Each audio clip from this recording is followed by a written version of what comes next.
host for this evening for the Nights of the Turntables at Birmingham Hippodrome, presented by Birmingham Blackstory Partnership. So it's part of the Black History Month events which are taking place. And it's amazing that we're in this building. So firstly, can we just give Blackstory Partnership and the Hippodrome a massive round of applause? Because just a few years ago, this would never have been heard of.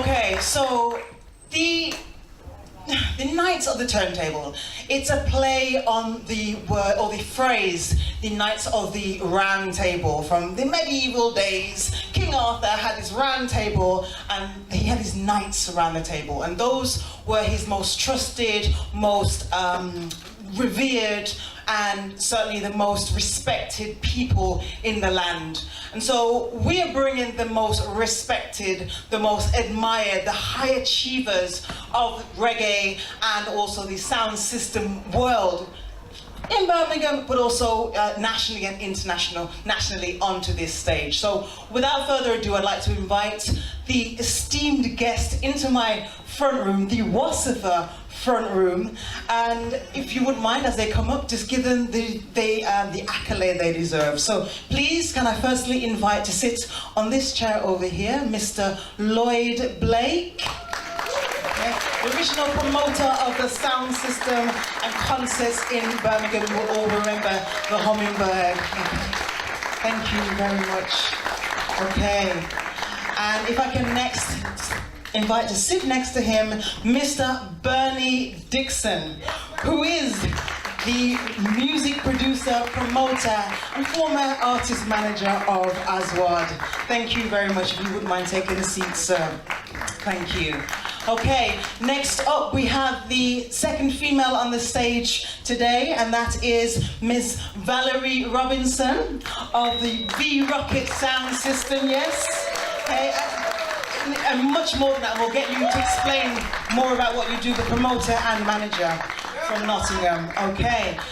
We also have Dr. Martin Glynn, okay, who is a criminologist, author, theatre director, poet. I mean, the list is long, but we'll hear again a lot more about your experience. Yes, yes, no, if you can see it over there, thank you. So it's quite a crowded front room today, so if that's okay. And we have two more.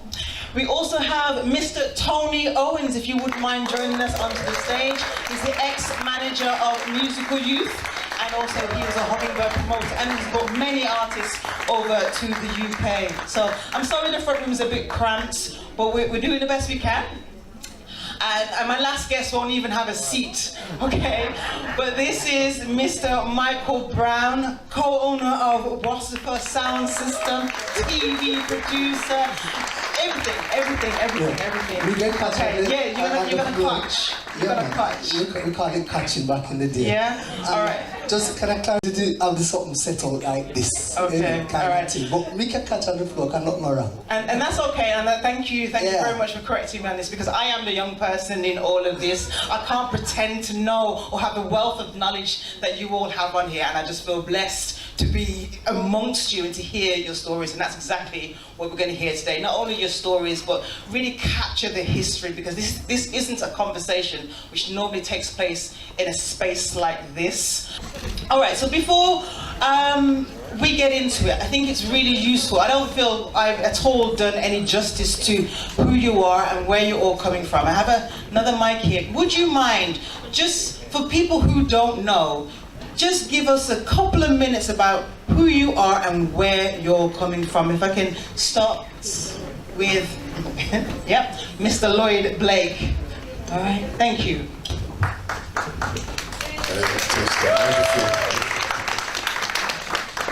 Lloyd Blake is the name, Lloyd George Blake, the full name. My father liked politics, so he named me George, middle name. Born in Kingston, Jamaica. Came over here in 1968.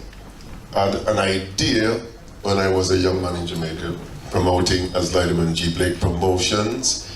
Went to school with a certain Robert Nestor Marley, and sat with his sister who looked after my mother for some years. When I came here with that idea, not the dream, I left the dream with Martin Luther King.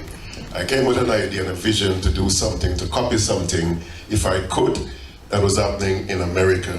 Manhattan, a theatre called the Apollo, the Black Theatre. And eventually the Hummingbird came out of it. We'll talk some more. So that's who I am, Lloyd George Blake, 78 years of age, father, grandfather, great-grandfather, and retired from the cold face, but I'm still available. Yes, Mr. Lloyd Blake. Yes, thank you. You wouldn't mind passing the mic on to Mr. Bernie Dixon.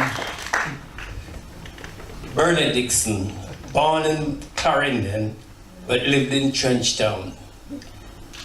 And also knew Bob Marley from he was a child.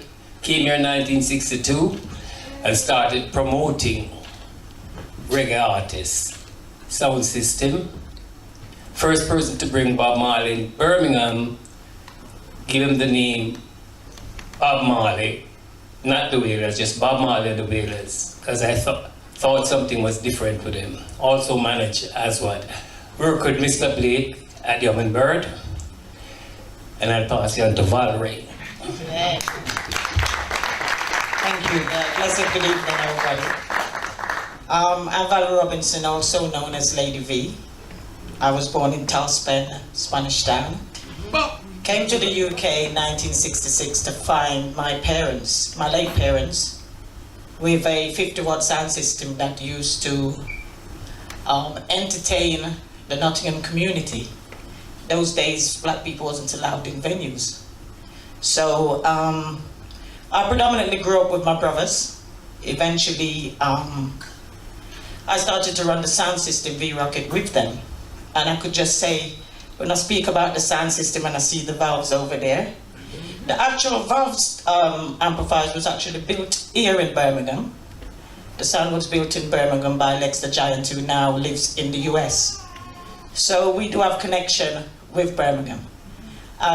Moving forward, I started to run the sound with my brothers and school friends, and got into promotion, which I still do, and also agents who work for other sound system internationally.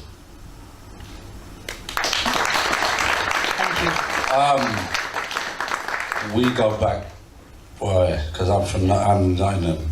My relationship with this is as a youth, 12, sneaking into blues parties, became a poet, became one of the kind of founder members of the British dub poetry movement. We was like Linton, and then it was us.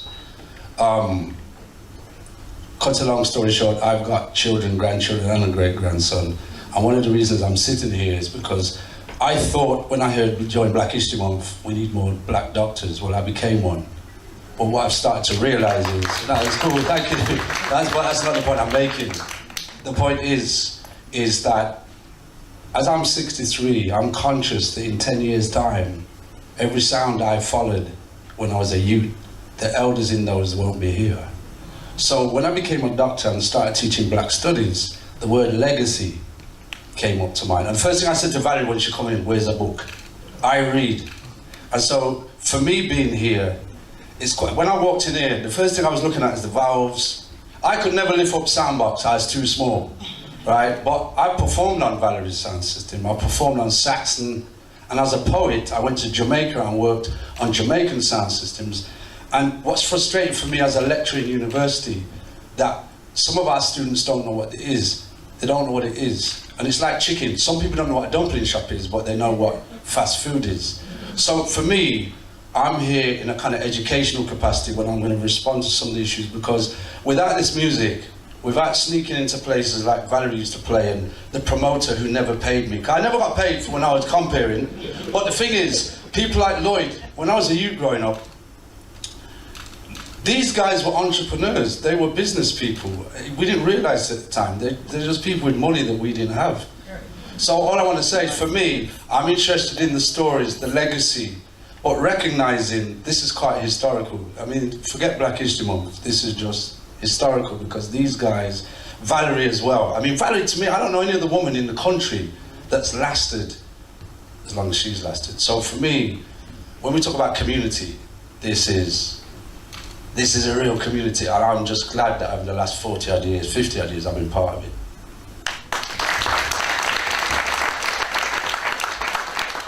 Yes, I'm Tony Owens. I was born in Kingston 13, Jamaica, and I've been here since 1965. Been through the music business from being an artist management, concert promoter. I do everything within the music fraternity. I work with the majority of the veteran artists over the years, too much to mention, really as such. I do a lot of shows over the years along with I.D.E.A.L and Bernie Dixon. And we still work together, on and off. So, you know, I'm here. Any question, you can put it to me and I'll answer it, okay? No problem. Thank you. Mykal? Okay. Well, I can't say me born in Jamaica. I'm born here, so, but I'm a Jamaican descent, alright? From St. Catherine, my parents come from Spanish Town, you know? Just outside Loydes, we are country. We know it too, because we used to go to my grandparents, you know? But anyway, as a black British person, alright? Born and grew here, Answorth, where most of the sound system come from. That's in Birmingham, that is at the forefront of the game, as I would say. As, even though I don't say like me, as the front runner for Wassifa, there's a numerous amount of us. And we got Jahmi who never comes up front, and he is somewhere. I don't even know, I think he gone to the back. We give him a front seat, you know, and I think he gone straight to the back as usual. But Jahmi is one of the key persons. We come from infant school right up, and we're still friends from the age of 4. And we run Wassifa like a proper company. All right, and we can go into more about Wassifa later. Okay. Yeah? Okay, thank you. Okay, thank you all. So just to explain how this works, this is very much a conversation. As I said, I'm that young person. I'm first generation Jamaican, but in terms of my relationship to sound systems, reggae music, it was very much a case of you're a young girl, go to the club, have fun, dance and go home. We didn't understand all of this. And just to say about questions, we'll have a conversation first, and afterwards we'll open the floor for questions. So make sure you keep a note of any questions that pop up in your mind. But just before we were starting, I was having a conversation with Bernie and Martin about some of this equipment here, and this valve keeps coming up. I'd never seen one before in my life, so I'm not sure if you can all see it. It's this piece of equipment here. Bernie, please, could you just explain, for those who don't know, the importance of that piece of equipment? Because it was a learning experience for me. Without that piece of equipment, we wouldn't have sound system as it is today. The great Sir Coxsone had that. Duke Reid, these are the masters. Tom, the great Sebastian, V-Rocket, Jamaica, that is. Edwards, Light can tell you, I'm leaving few for him. What does it do? Explain to people exactly how it works. That is what gives the sound system the power that it has. It's not a transistor, it's a valve system. Which one is it? Sorry. This one right here.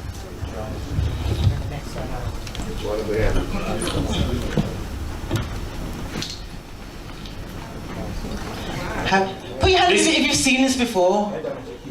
Okay. A few of you like me, I had never seen this one. These are the valves. Yeah? Transformers at the back, Valerie says. Okay. Capacitors. Okay, Valerie, I'm going to give you also, if you wouldn't mind also explaining. Yeah, the valves back in the day, was either KT88 or the KT66 that was built by GEC. Then you have the transformers. The ones that we possess, we still have ours. They took 10.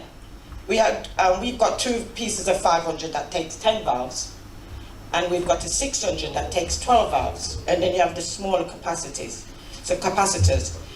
In addition to that, it comes with a preamplifier. These are custom built. Majority of them back in the days was built custom, and you would get a preamp that plays these alongside the boxes that also GJIGGY them quad boxes, 4 speakers, 18-inch.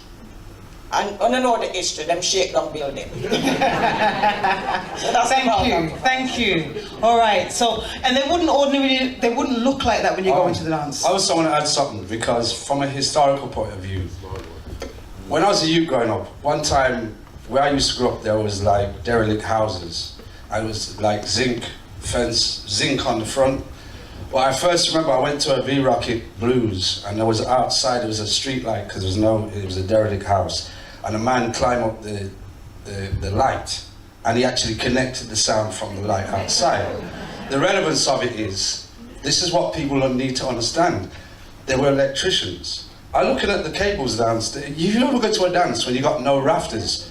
People had to put wires, put it together, build those things. Long time before we talk about electronics and electrical work, the wood that you had to teeth off derelict houses to make speaker boxes. So what I'm dealing with is, what people have never really addressed, sometimes, when you go and listen to the music, how technical. I didn't even know how people like yourselves understood. I just used to watch it. But I always remember with valve amplifiers, they used to glow orange. But if the power dropped, they'd glow white, and the sound would drop. So what I'm dealing with is, I was introduced to physics, electrical stuff, from I seen this stuff play. I didn't get it from school. So I just want to highlight the technical side, the crafting side, is unrivaled to this day. And that's why when I saw that box of wires over there, and that was the most important thing I saw, the valves and that. So I also think, just give people a big up, because technically, putting all of this stuff technically together, when you look at that set, it's a lot easier. What Mykal knows, and V-Rocket, when you go to our big space, the wires, the connections, so I just think everybody should big up the technical ability of what these guys do. Yeah. Because I was lost right there in all that jargon. But clearly, you know it. Oh, yeah. Mr. Blake. There was a DJ that used to play with a radio station in England here. Every Saturday morning, as blacks used to listen to him. And when he had a valve amplifier, valves were made by Legs in Birmingham, and a chap called Teddy Grant from Edwardstown, who was an apprentice with Legs. And this English DJ watched black people as we use the valves to drive the sound with good sound quality. As you said, as they get warmer, the sound gets better. Hey, although I was a promoter, I was in the technical team watching these guys as well. Well, what he did, he tried to use lasers instead of cable. He came to the Futures Club in Birmingham once, and we watched him with his boxes around.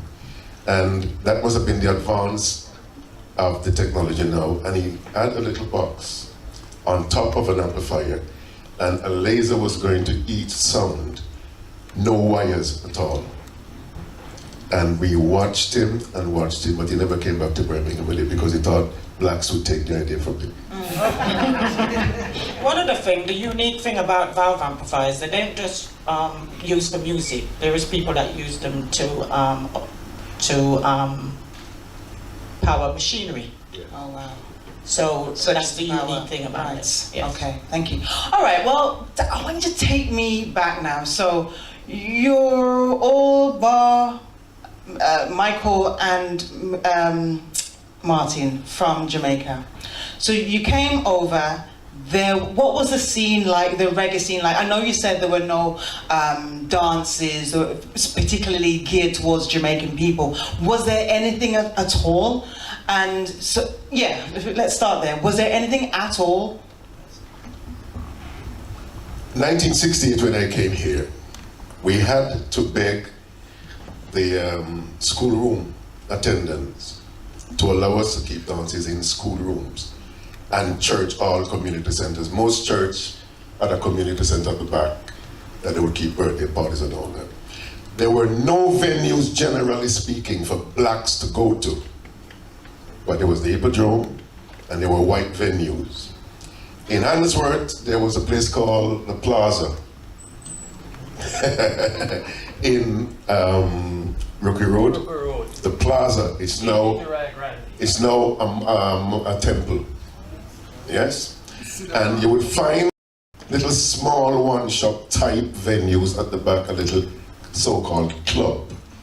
And that is why when anybody said Hummingbird was a club, though I understand what they're saying, I don't like that term. Hummingbird was a venue, not a club. And so we had to beg school attendants and park the little money to them and give them a box of beer to allow us to keep dances in the church halls. 11 o'clock, if you're lucky, cut off time. Because there was an idea that the pub used to be closed at 10 o'clock. And you didn't want anybody to be coming from a dance hall at the 10 o'clock, mixing up with people coming from pubs. There would be fights and all at 11 o'clock. And so, as night urchins, and we like to go 3, 4 o'clock in the morning, you can understand how we begged, coerced, paid a little back under to get 11:30, then 12 o'clock. At 1 o'clock, 2 o'clock was no. And the top ranks of this world, one of which became the Hummingbird we'll talk about later, were the venues that black people could get only on Boxing Days and Easter Monday. Okay, wow. Why? Whites didn't allow anybody in their places on Christmas Day. Whites lock up and go. We blacks would like to party on Christmas Day. And so we showed them that they could make money on Boxing Day, New Year's Day, eventually. And so the white venues starting to use our custom to market and to make money from us that they weren't making with the venues locked up. We'll go into more a little bit. Okay, does anyone else want to comment on what the scene was like before the music took Well, off? after the school hall, there was the back room and the front room. That's where the blues. Right, and for those who don't know what the blues is, could you please explain? When I came to England, if you want to find anyone, and you see a black man on the street or a woman, you ask where the blues was. And they'll tell you which road, where you should go, and then you'll find people who you know. And this happened throughout England.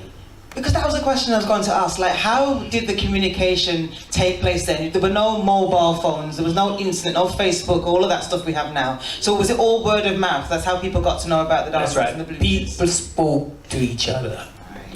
What's that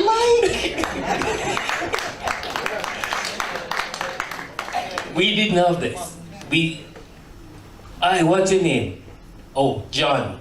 Where you from? And he'll tell you. And you say, well, you know where the blues is tonight? Bam. Oh yes. King Sonny playing around the corner, or Collie, or whoever. So you know where you want to go. I suppose Varo plays some in the back room or front room. Yeah, well, in addition to, other than it being called blues, the communication was also, there was places, the shubeens. So the communication, shubeens, the communication was there. Can you just break down what a shubeen is? Yeah, As in the word, what does the word shubeen mean? It's an Irish word for a licensed place for music. That's right. An Irish word for a licensed place for music. So I thought, in my ignorance, it meant, you know, like Jamaicans will say, shubiteen. Does it mean that? Okay. So the shubeens them, shubeen, gambling. So they would do the gambling. Food would cook, and you can go buy your food at daytime, evening time. Music I play, domino I play, card I play. And weekend, you get more people, mostly men, would go to the shubeen. And you can't leave out the fact that enough weed used to sell at the shubeen, them and smoking and them things. And that's how, coming from Jamaica, the Jamaican community used to keep together and socialize together, do them gambling and so forth. When I was a youth, because I wasn't from Jamaica, so we were constantly searching for something. But I remember when V-Rocket set up, you could have about 6 blues in the same area, so you could go from one to one to one. And I know times you take your football kit. If you was out on a Saturday, you could stay there till, you lot would be playing sometimes till 8, 9. People don't understand this. You never had no sleep, but you go and play football straight away and then go home and sleep. And the thing I would say as a youth, you know, they talk about shut down youth clubs. When I was growing up, it was like the blues party and the back room that gave the space, because there was no youth centres. We didn't have none of that. It was, and the thing is, when you talk about word of mouth, I used to go to school with all the people that became V-Rocky. We went to school together. And so when I was an apprentice at Raleigh, I found out man's playing music. Because by day they were working at Raleigh or players in a factory with me, and then they said we're playing music. So when we went out there, because we remember we were fighting skinheads, we were taking a lot of crap, and it was one of the only places I felt safe. Even though it was rough sometimes, because trust me, if you look at you, it's not like now. I'm going to get slapped up if you're getting involved in the wrong thing. But what I would say is, it felt safe. You know what I mean? And that safety enabled us to have a voice, because at school we got expelled for speaking like our parents. When we first were in Britain, when we was around people who spoke with a Jamaican voice, that helped us find our voice, because we never had one. So I'm saying that, you know, people like V-Rock and the Sounds provided a community service. The same way you come out where there was nothing, when we were growing up, we had nothing, and you brought partner, you brought stuff we'd never seen. And we tend to forget the British generation, and if you look at our youths nowadays, they don't call it blues party, they call it arms house, because when they go with their music, it's not the same, but it was a protective, safe space. And the kind of music, because remember, we grew up with Jim Reeves at Christmas, we grew up with all of that, but the Jamaican people brought something to us Black Britons with the Jamaican heritage. You'd never seen Jamaica, never heard Jamaica, and suddenly we felt Jamaican, and that's why if you study the history, without these guys, a lot of people like me wouldn't be where we are now. Thank you, thank you. So Tony, if you wouldn't mind commenting on the fact that, okay, we established the fact that we have the school halls, and, you know, people started to come together in back rooms and meeting together. So how did the sound system become known to be the thing it is today? How did that begin? Well, from a sound system perspective, I really started out also in the UK here, really, as a soundman as well. You know, I started out with the Studio City sound system in the early days. You know, I used to have a collection of records even before I even had a system to play it on, right? Every week I would go to like Answorth, Brian Harris, and buy like 2, 3, 4 records, right? So there was a shop you could go and buy your records from. Yes. Where was this, sorry, in town? No, in Answorth. Oh, yeah, Answorth, yeah. Don Christie, I remember Don Christie, it's in the market. So, you know, so I had a collection of about 200 records even before I had something to play it on. Yeah. I used to take my record and play it at other people's places and things like that, you know. But I had have those collections, because those vital selection that you only get it once, and it's gone. You never get it again. So even if you don't have anything to play it on, you better make sure you have it, you know? Yeah. So yeah, that's it. So Mykal, you were one of those young people, and the Wassifa crew that you came to be known as, were those people that I imagine collected records and wanted a place to play them. How did Wassifa begin on this journey? Yeah, Wassifa began when, in the school holidays, 1972, we were about 11 and 12, and we were playing football and all these things, but because our parents came from Jamaica, they were always bringing over, you know, these festivals tracks that every year them have a festival song from in the 60s, and it was a hit, and my dad kept on bringing these kind of songs over, and we did start to all get a vibe from it. But we used to hear my bigger brother and some of his friends when I was at school in Lascelles, just outside Answorth. We had to fight the skinheads to get from Answorth, cross the Lascelles, to get into that area. We had every day, morning, noon, and nights to get home. We had to fight the skinheads and the teddy boys just to go to school to try and get some education. And the struggles that we were facing, only the Jamaican songs was relating to that. And we started to listen to a lot of these songs. And then we did hear about sound systems, Quaker and Mafia and all these, Massigan, because a lot of them went to our school, but they were like in, them time it was year 5, yeah? Now it's year 10 and 11, that's how they're working now, but 5th year we used to call it. And we used to admire all these that come to school and them talking about these songs, and when I got home, we sneak into the front room and because we couldn't go in there. We sneak in there when my dad was gone to work, had gone to work, and we started to play some of these songs and relate. And all of us as a group was a little football team by ourselves, and we said, no, the music is what giving us some culture and education. So we started to say, we had a sound. What we thought was a sound was like a stereo. And we piece them together from friends. We just bring something, wire it up, and we became the electricians, like what Martin said. And we became craft people, yeah? And we started to make little boxes, and the first thing we did make was a 12-inch box. And to us, that was our bass speaker. You know what I mean? That was important, and we have that in the Birmingham Museum, and it has Wassifa written on it, and that was our first experience. And we said, we're gonna play music, because that was giving us our culture. We did go to church, but everything was white, no offense to anyone, but white God, white this, white that. And when we watched telly, it was Tarzan beating up 10,000 black people.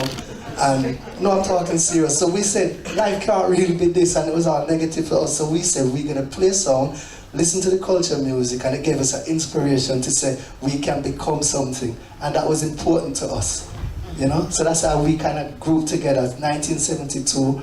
And we always said that we're going to be the biggest entertaining movement, not just a song, because from then as youths we just said we're going to be the biggest ever what we can be. We never just narrow it down to sound. Sound is where everything starts for us, yeah?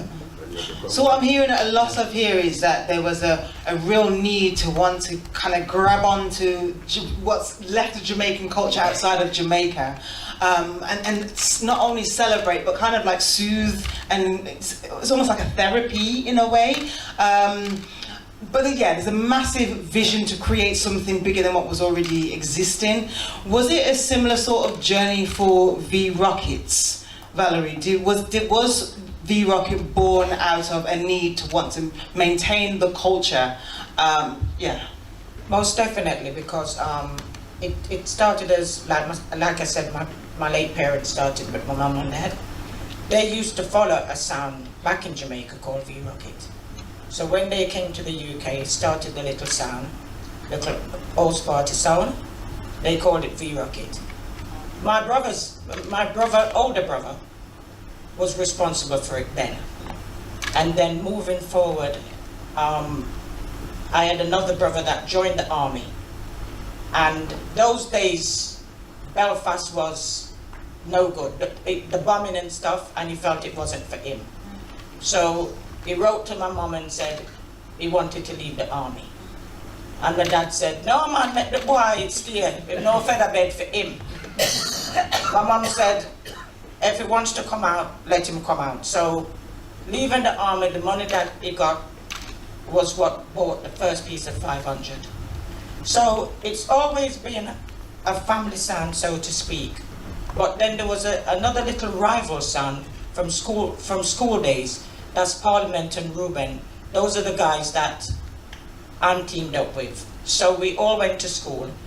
They at Dub City had a good following of young people. We was the older sound. So then Rankin decided to ask them to put their sound down and come and join our sound. Now, the thing about that is their parents and my parents lived in the same house coming from Jamaica.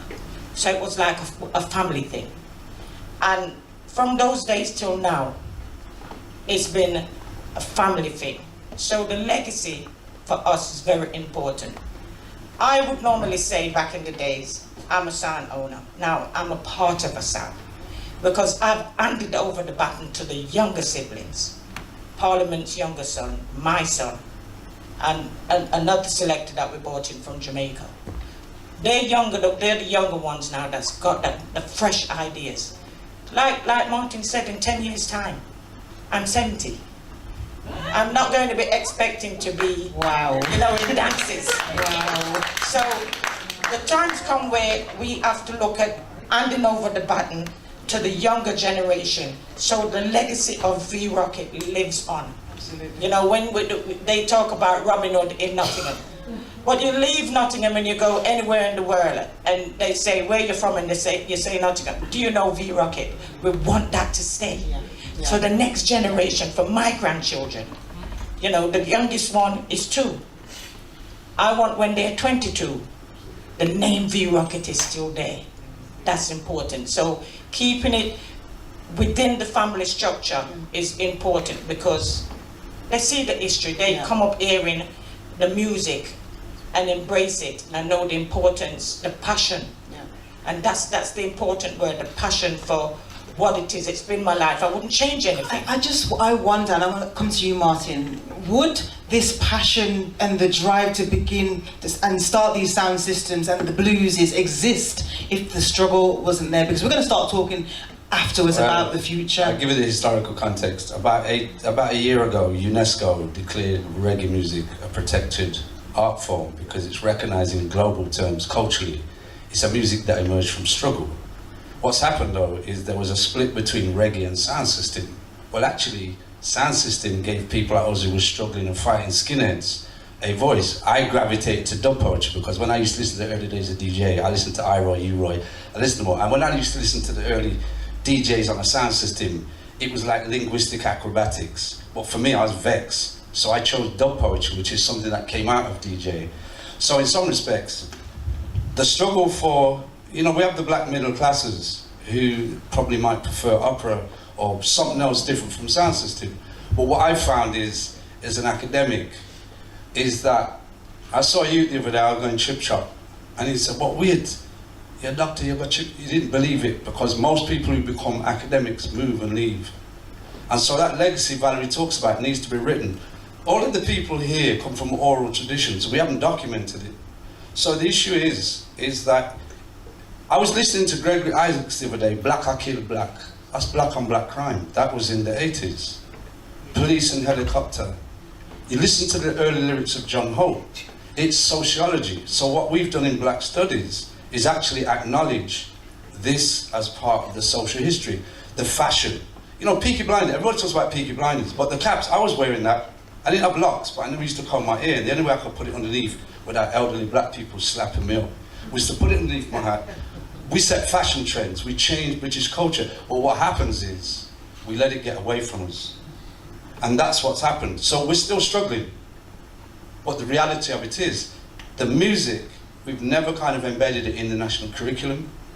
We don't examine it at schools. If you look at these guys here, if every one of these guys had an autobiography, that's 5 books. That's 5 podcasts, that's 5 films. The last time we had a reggae, I mean, Idris Elba, no disrespect, but he did the film Yardie. I didn't like it at all because the sound scenes were inaccurate. So what I'm dealing with is, we're still struggling, we're still in pain, but the music and what Valerie's saying is we're getting older. The next struggle is, how do we preserve this legacy? Because the legacy is there, is how do you preserve it? And that's why I said with Mykal in particular, and Valerie, and the people on this table, I don't think people realise that the people we big up sometimes, these are the teachers of a cultural experience that a lot of us get embarrassed about.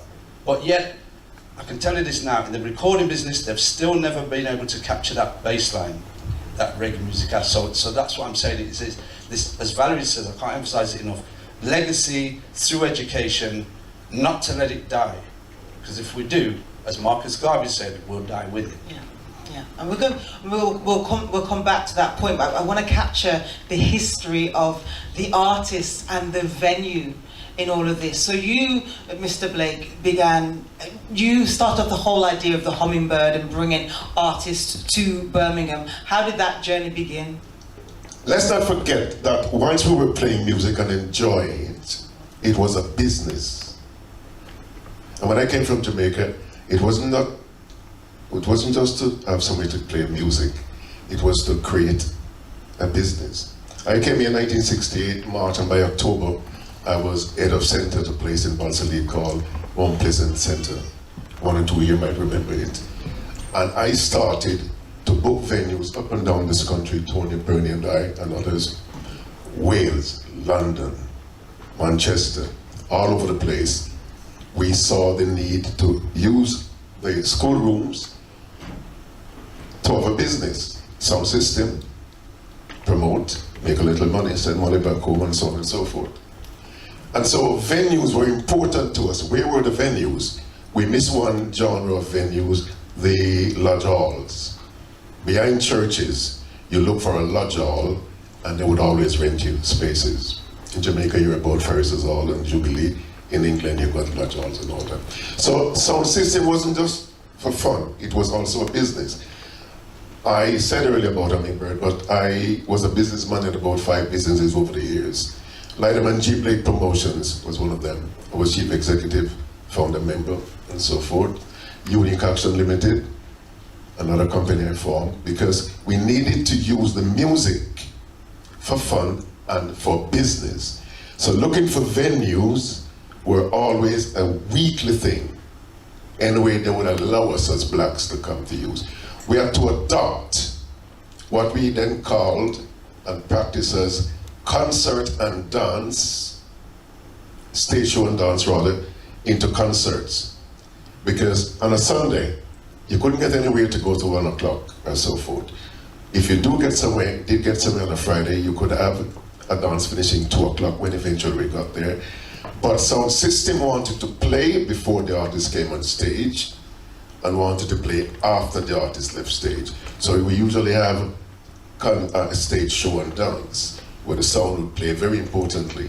And then the rivalry of sound started and so forth, and the business of sound started, not just as fun, but to outdo each other. So let's not forget, sound system was a business operation, still is. Promotion was a business, still is. And Val is longevity person in all of this. And although I decided 1993 never to promote again, unless I could get back at where I left it, I'm not rich enough to get another Hummingbird, so I've not promoted. I keep watching and talking and observing, and I'm writing. Should have finished long ago, but. So venues were important to have business using the medium of sound system, because sound system really was the integral marketing tool for reggae music. So Bernie, can you talk to us about how the artists came into this picture? So, you know, we've spoken about the dance and the sound systems, the music being a business. What role did the artists play in that? How did the artists start to come into that picture? Well, sound system was just part of the culture. When I was growing, I went to we call it theater, but it was cinema really, but it had the facilities to promote stage show. So when we went to a stage show in Jamaica, we see all the up and coming artists. There was a man named Veer Johns who used to have opportunity or knocks, our opportunity knocks. And people like Jackie Edwards, Owen Gray, Alton Ellis, the Wheelers, Bluesbusters, and all from Montego Bay, that all over came and performed on stage. And then after, everyone went to the dance, the halls, the Foresters Hall, the Chocomo Lawn, and yeah, all. So people always go to the theater, see the artists. So we're used to seeing artists, live artists. So when the time came and I was in the position where I could promote a few artists, which like Tony can tell you, when he was bringing artists, the artist stayed with him in his home. Didn't want the 5-star hotel, or couldn't afford it anyway. Because no one knew them. And we had to promote them on the back of sound system. And it depends on how popular the sound system is as well. You can't just go and take any sound system. You have to take a popular sound system with a following. So like Wassifa had a following, Studio City had a following, Sir Cox. So you use all those sounds. And how did your relationship with Oswald begin? After promoting Bob Marley, a friend or a colleague of mine decided I'll record sign them, but Alan didn't want them because there was nobody in the company. The white guys didn't have the capabilities of promoting a black band. So he came up to me and he asked me to come and speak to Chris. So I went And Chris says, your project, if you can, I'll keep them on, but you've got to make sure you look after them. Because they can't play their instrument, and I don't have the time to teach them anything. And I thought, wow, 12 youths. Is it 12 or 13? There was Janet Kay as well, so it went about 15 of them. And I'm looking at them and saying, wow, what am I going to do? But because I had a skill as a promoter, I said, all right, I knew a few white clubs who had venue where I could go to. A man in Manchester, Russell Club, the Bamboo, Thatcher's, and then there was the West Indian Centre. No, you're West Indian Centre, Wilson Green. West Indian Federation. Remember that? Yeah, opposite the prison. Yes. That was you. So,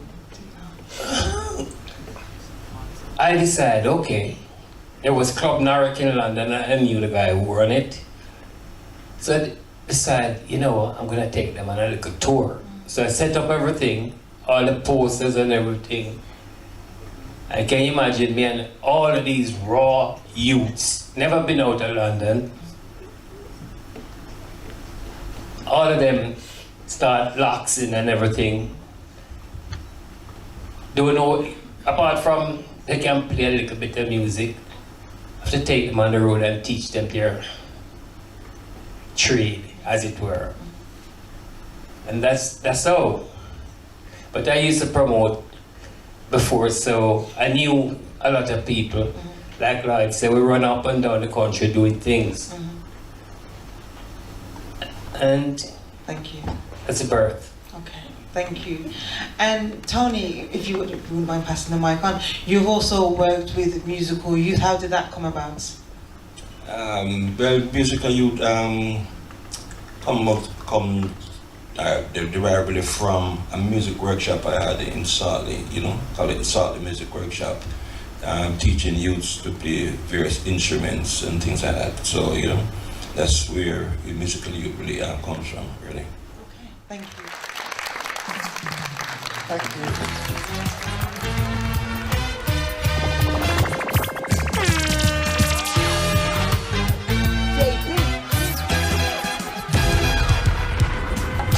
Wassifa in the mix.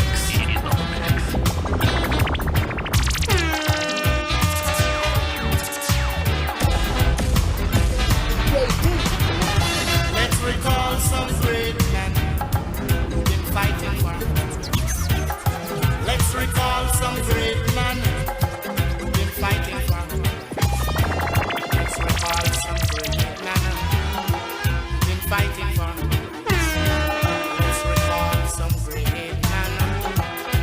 Fighting for JB.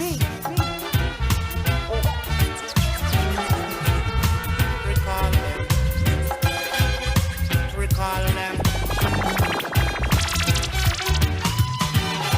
Let's recall some great men who've been fighting for JB. Let's recall some great men who've been fighting for. Let's recall some great men who've been fighting for our rights.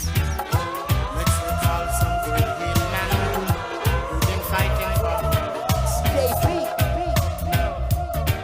JB. Recall Balbo. Recall Marcus Garvey. Recall Nelson Mandela. Let's recall some great men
Let's recall some great men who's been fighting for our rights.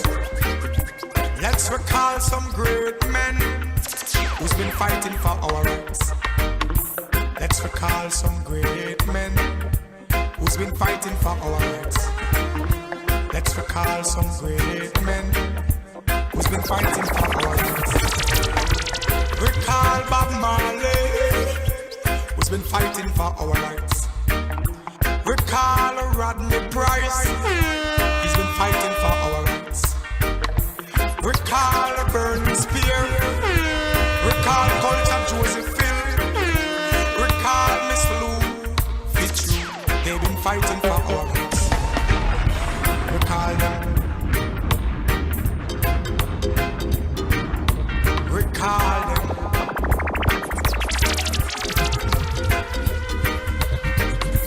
Let's recall some great men who's been fighting for our rights.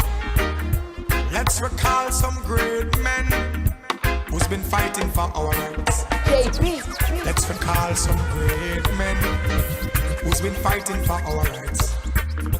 Let's recall some great men who's been fighting for our rights. Recall Paul Bogle, recall Marcus Garvey, recall Nelson Mandela, who's been fighting for our rights.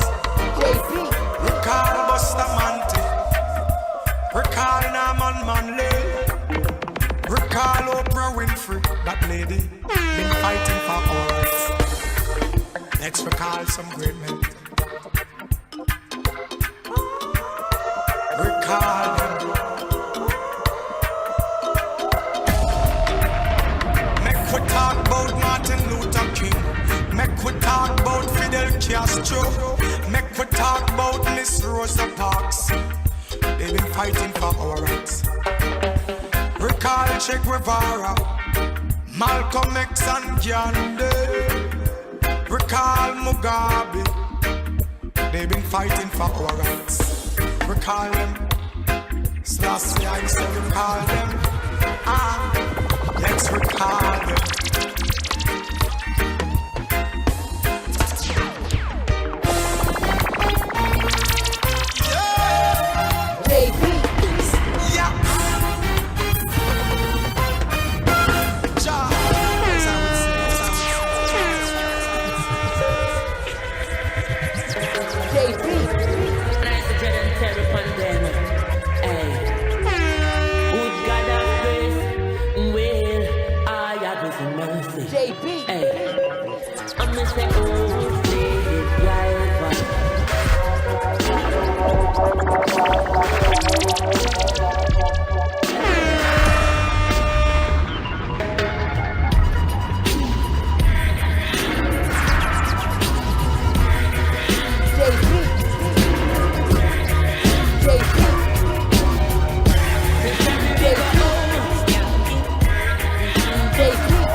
No stay down, mama, time to get up.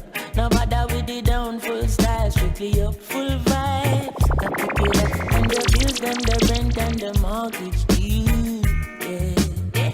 When me chalice, when your best friends are gone, and it's only you. Yeah, like up a split, turn up the music. Skanking sweet, everybody wanna feel like free. Forget your troubles and rock with me. You know feel a reggae music sweet.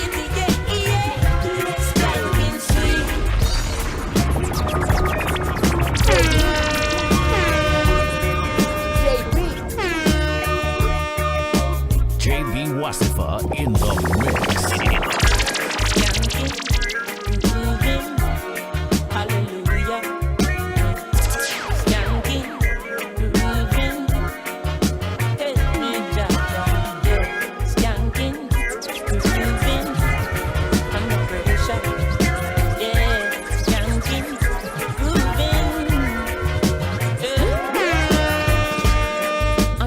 pressures of your life and it tough.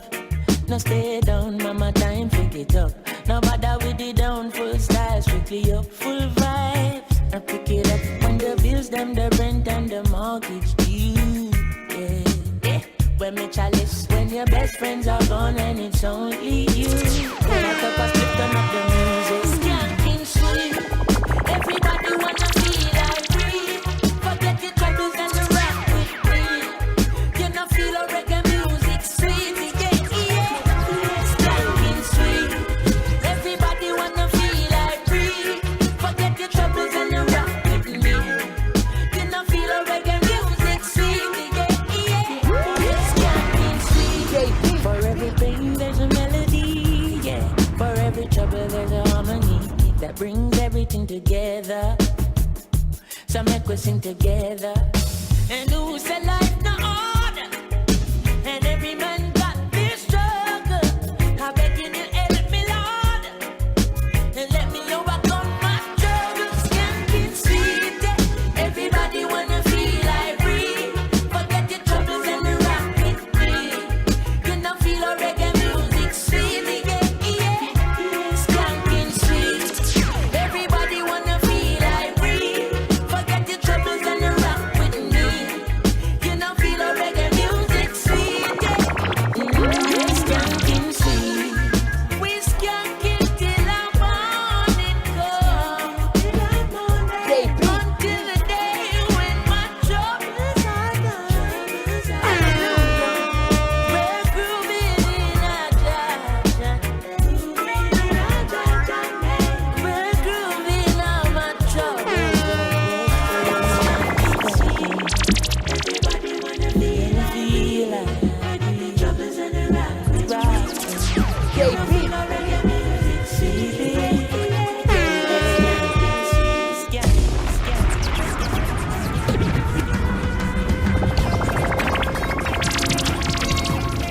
Let me start that one here. Like how Martin Luther King would have started. My dream, my dream, my dream, my dream, my dream. Tell you my Let me start that one here. Like how Martin Luther King would have started.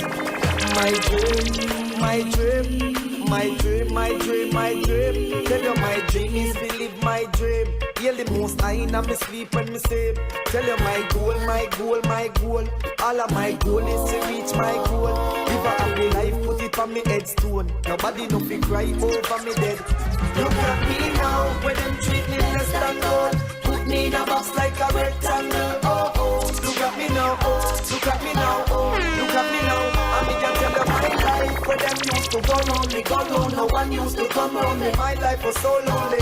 Look at me now, look at me now, look at me now. Me a take plain like JUTC. When you see me, it's on TV. Shows after shows after shows after shows. Tours after tours after tours after tours. When me name call is like roars after roars. Sweet melody and chords after chords. The lack of one door because doors after doors after doors after doors after doors after doors. Look at me now, when you treat me less than gold. Put me in a box like a rectangle. Oh oh, look at me now, oh, look at me now, oh, look at me now. And me can tell you my life, where them used to go round me, go round. No one used to come round me. My life was so lonely. Look at me now, look at me now, look at me now. Jamaican just a flow over. It's a copia and a cover. Judge a soldier from boardhouse to sidewalk to get a sofa. Baby say me know that the left them right. I do it for the love and I do it for the life. Sweet for the love and I do it for the life. Sweet for the love and I do it for the life. Sweet for the love and I do it for the life. Make them know success don't come overnight. Don't make them know a substance over I. JB Wassifa in the mix. I know everybody I got JP, come in all of life. JP, my dancer style. I know everybody I got JP,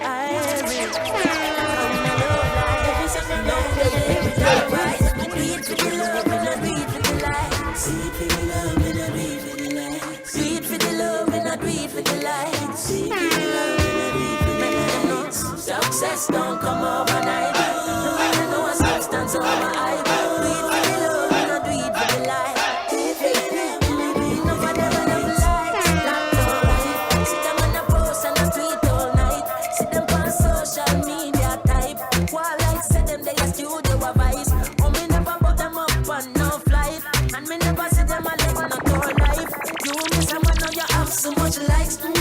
I'm always still a lead for I.D.E.A.L. Simple me when I'm ready.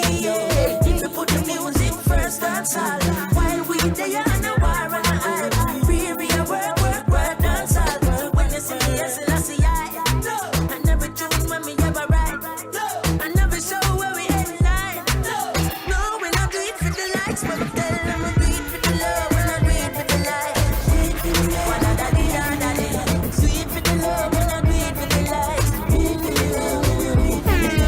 Never tell you if you must not shut and quench them. Instead you tell them say you gonna buy a yang. Come in the love when I do it for the lights.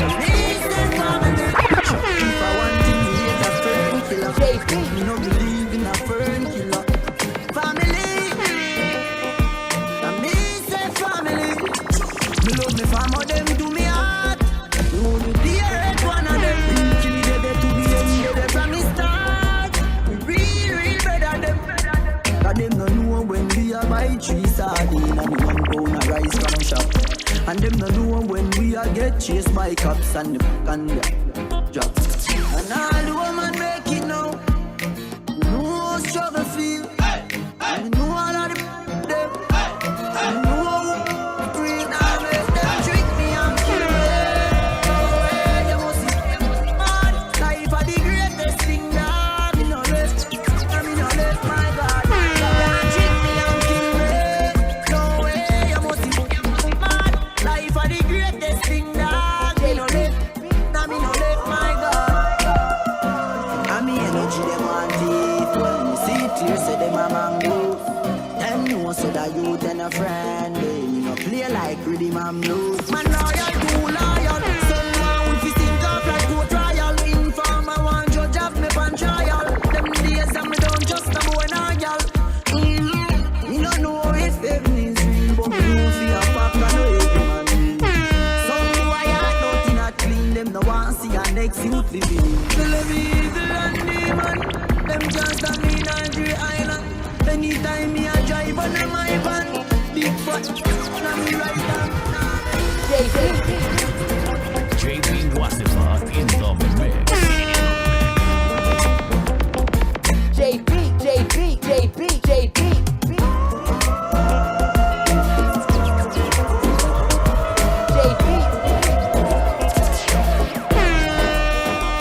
Where will we go? When the quarantine thing done and everybody touch road. Mommy, me gonna start, pull up in a fast car, yeah. I know fast start, make you want the fast part, yeah. I know you're feeling me, JP. You know I'm feeling you. So what now we feel, yeah. JP Wassifa in the mix. Where will we go? When the quarantine thing done and everybody touch road. Mommy, me gonna start, pull up in a fast car, yeah. I know fast start, make you want the fast part, yeah. I know you're feeling me. You know I'm feeling you. So what now we feel, yeah. Hey, fancy, oh your heart state, now no vacancy. Last time see up on FaceTime, shutting up the place, bout in our relationship. Me, I go put you on lockdown. Put your body on lockdown. You got me on lock now. Got my person on lock. Oh, if you love me, you should let me. You should let me. You should let me know. And if you don't know, better feel let me. Better feel let me. I better you let me go. Pulling up. Nobody deal with the bugger and talking. Me nothing now, we are chilling at apartment. Hope you don't mind me asking, where will we go? When the quarantine thing done and everybody touch road. Mommy, me gonna start, pull up in a fast car, yeah. I know fast start, make you want the fast part, yeah. I know you're feeling me. You know I'm feeling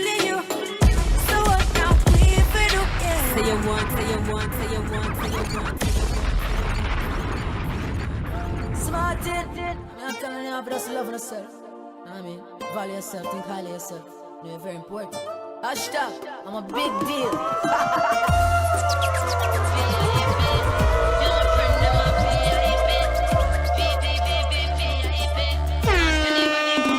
I'm a big deal. You're my friend, I'm a big deal. JB. Yeah, we're kinda important. For real. Oh yeah, I'm a big deal. Smart it. Not telling you how to love yourself. Value yourself, value yourself. You're very important. Hashtag, I'm a big deal.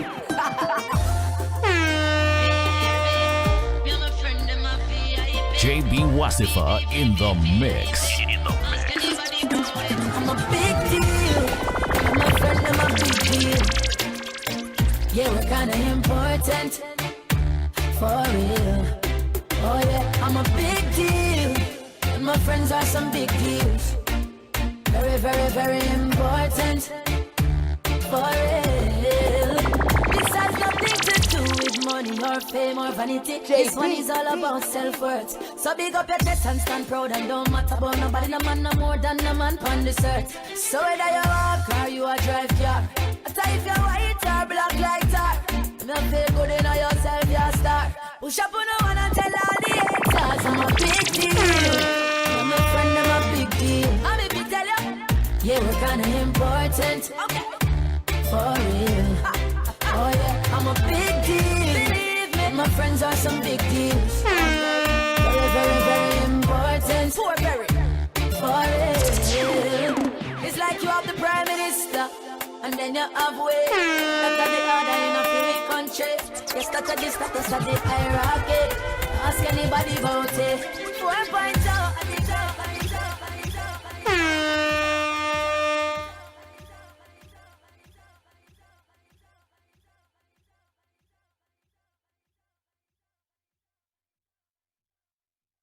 All right, so in a moment I'm going to open the floor for questions because time is going on. But I want to we've covered some of the past. Like, there's so much more that could be covered, but I want to move on to where the sound systems are now, what the landscape looks like compared to what it was. Mykal, what are some of the challenges now that didn't exist? What challenges exist now that didn't exist when you first started?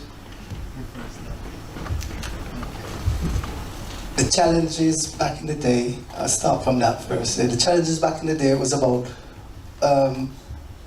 black culture. We were suppressed, so it was about us putting our culture out there to make people respect us as humans, because we were looked at as non-humans, yeah?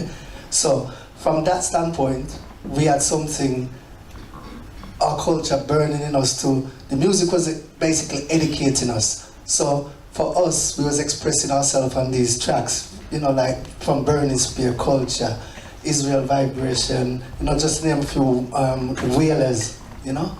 Those are important people, even though the world recognized the Wailers. But Wassifa, we grew up on Burning Spear. Yep. You know what I mean? We did honor, sound system, most of the sound system, Valerie. Okay, can I just... Go on. Take a second. Burning Spear played this very I can't hear you. The Burning Spear play here, so you say? Burning Spear, the first time Burning Spear came to England, they played at the Hippodrome. Okay. And with Steel Pulse as their support. See? That was something that me and a guy named Danny Greyhound from a band named Greyhound put together. Yeah, as I said, with respect to the Wailers, Bob Marley and the Wailers, but most sound system, as far as I know, come from Burning Spear, because it was serious, deep roots music, and it was pushing about Marcus Garvey or Garvey Heights, you know, and Bible reasoning. And I said Bob Marley wasn't doing it, but Bob Marley did what we deemed as more commercial, you know, so we respect him for that, for crossing over to let everybody embrace reggae. But sound system culture come and derived from the Wassifa standpoint, Burning Spear, Gladiators, the real underground, Ras Mykal, them kind of people with serious vibrations, yeah? But as I said, it was about we making our youths and our culture as black youths go out there and we fight and stand up for our rights. Nowadays, we seem to be in this modern day fighting each other, you know, and it's strange that that is the fight because their parents was, like myself, lots of Rasta youths freedom fighter, Black Power movement, Nyabinghi people, and it's our children what for some reason fighting, and you can say the devil would always chip away at godly people and then find work for idlers, you know what I mean? And our youths them do, just like us, we need to read. When we was reading, we read a bit about the Bible, but the teaching come from music first. Because that's how I learned about the Bible. Even though I go to church, you know, I never take it serious until I hear the songs, and then I go and research the Bible. And like many other songs. And anything that was happening in the community, the first place you're going to hear about it is at a blues or a shubin or a dance. And it's when the DJ take up the mic, the selector turn it over on the dub side, the instrumental side, and play it. And the DJ, if something happened today, this afternoon, believe me, 6 different songs we chatted tonight on the sound, and that's how the music and information did flow. You know what I mean? And a lot of that is missing because the youth them can still rap or DJ spit or what they want to call it, you know. Because them still have the technique, but they do it more in a negative way broadly. When the sound system, they look at a lot of culture. And to me, that's what the difference is. We was like freedom fighters. And anything that did happen in the community, if we play a London sound, if what happened in Handsworth, then we take it back to London.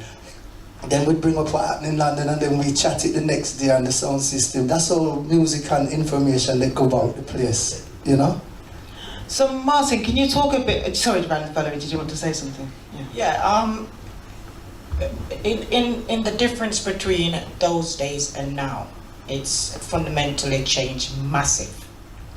Like Mykal said, we grew up in the odd knock days, you know, where to obtain things different to now. Technology has changed a lot of things, you know, the world of computers and these things. And, you know, our younger generation attitude is not like before. Family values are not the same. Music is a massive message. And the music over a period of time has changed from the days from then to now. Music isn't selling like before. The great producers that once were are not investing anymore because there's many DJs now. The era where a lot of pirate stations came about, and DJs who's never... Sorry, Mykal. They've never owned one of these. Never owned one of these. They don't know the experience of a sound crew putting them little money together and say them go a record shop for buy some record, and when them go buy them tune, them come back home and the sound in the back room, right here. And we sit down and listen, cook food and listen to the tunes then we will buy. We will put the money together and buy. No, them download the music. Free. So the whole attitude is changed. Promoters now are booking DJs for very cheap. And the great sound systems then that has come up the many years and go through the struggles of having to take wood off the building site. Those days have changed. They've never experienced those things. It's far easier for them to download and don't have to find any money to do that. So the whole attitude around the music thing has changed. Even when you look at a lot of the younger artists, I'm not fighting them because things and times change. It's like fashion. Fashion changed. Back in the days we have platform, we have bell bottom and Bigfoot pants. Now a straight thing. It's changed, so the music has changed with it. So the young artists, them now, it's a different vibe. So the younger people, them say, different stroke for different folks. So we can't fight them because them come up and it's a different thing to them time there. But music is a message and we have to remember this. So if the artists, them are producing songs that is educational for our young youths them to follow, it may change the mindset.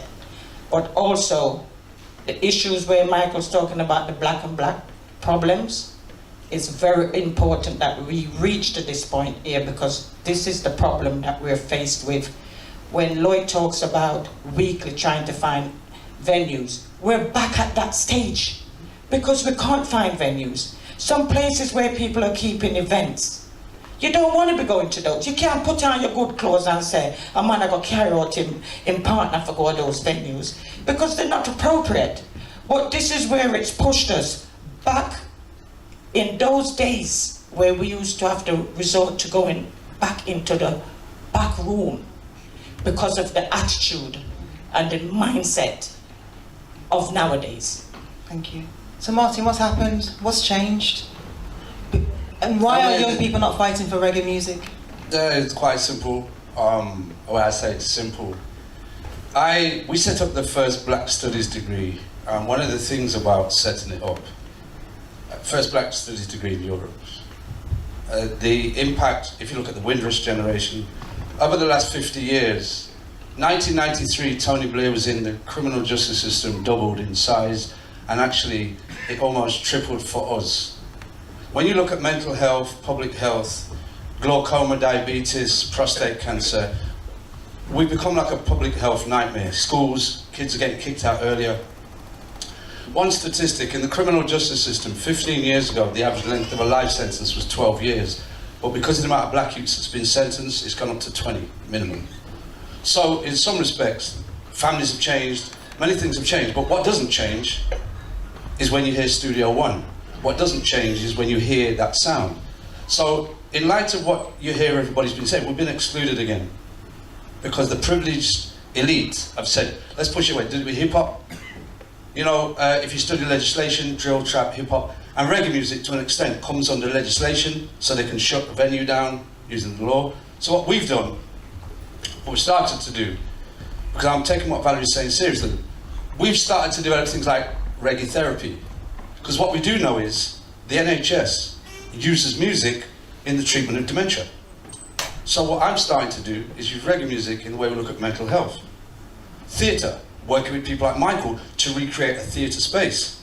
So rather than me say, put all the pressure on Valerie and the people here, we're moving into different spaces. But what happens is, the middle classes in our community abdicate the responsibility. It's called moderate blackness. I've seen this at work when, if you ever work in a university, you bring 2 dumplings and a green banana in. People start saying, screwing, they change their diet, because somehow we've internalized a distaste of things that are important to us. So in some respects, we've still got an identity issue, but what is different? And I said to all of you people out there, if you're into writing, I said to first thing I said to Valerie, have you told your story? So every writer in here who can't get published, well, tell Valerie's story. Every person who wants to make a podcast series and put it on iTunes, come and talk to these guys and put it out there. So what I'm dealing with is, it's about recognizing that in the work that I do as an academic, as somebody that's followed this stuff, we just have to box clever. And one of the things that these guys taught me when they first come here, partner, setting up a dumpling shop. I mean, so what I'm dealing with is, it's about education, but it's kind of, how can I put it, zero tolerance. In Black Studies, one of my students is here tonight. Where is it? Malika, are you in? Yeah. All right, Malika, just say hello. Hi.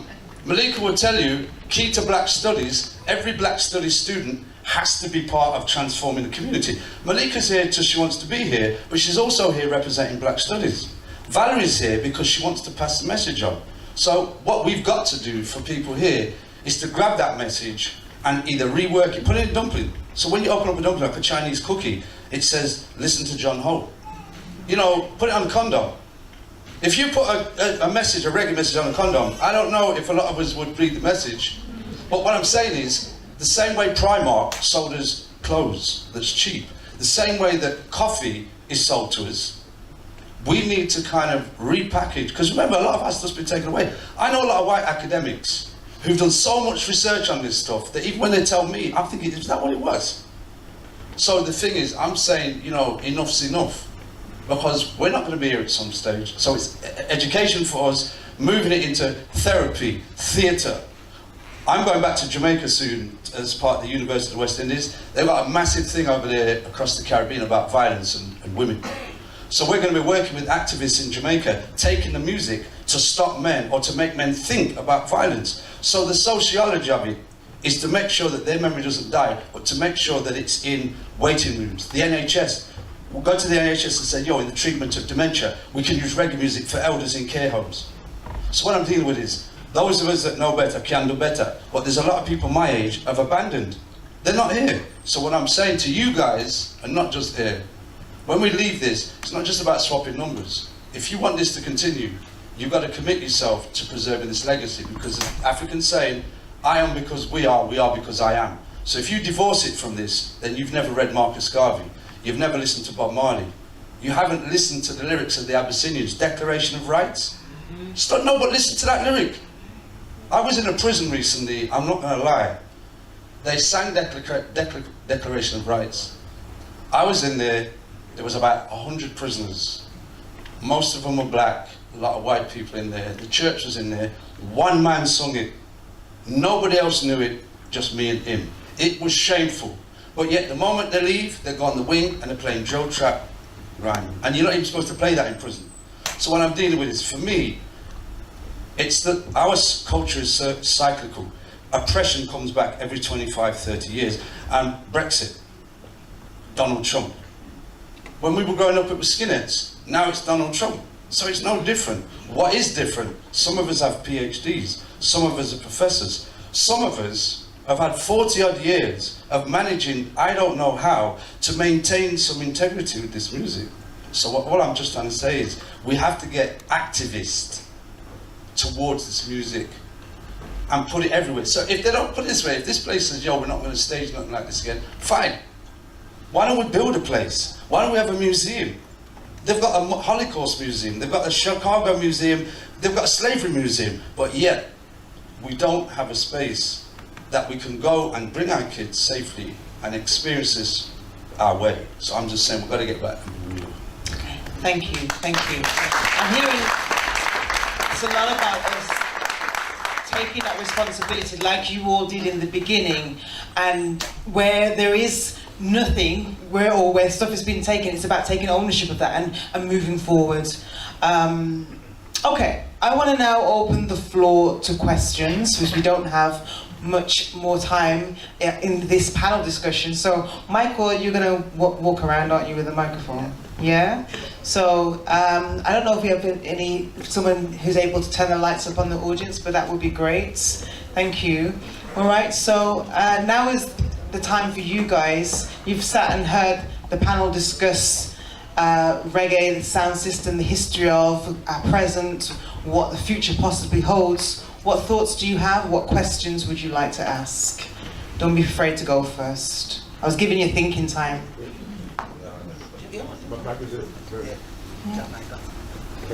Jahmi, Lloyd back. Okay. Anybody want to be brave and kick us? Thank you.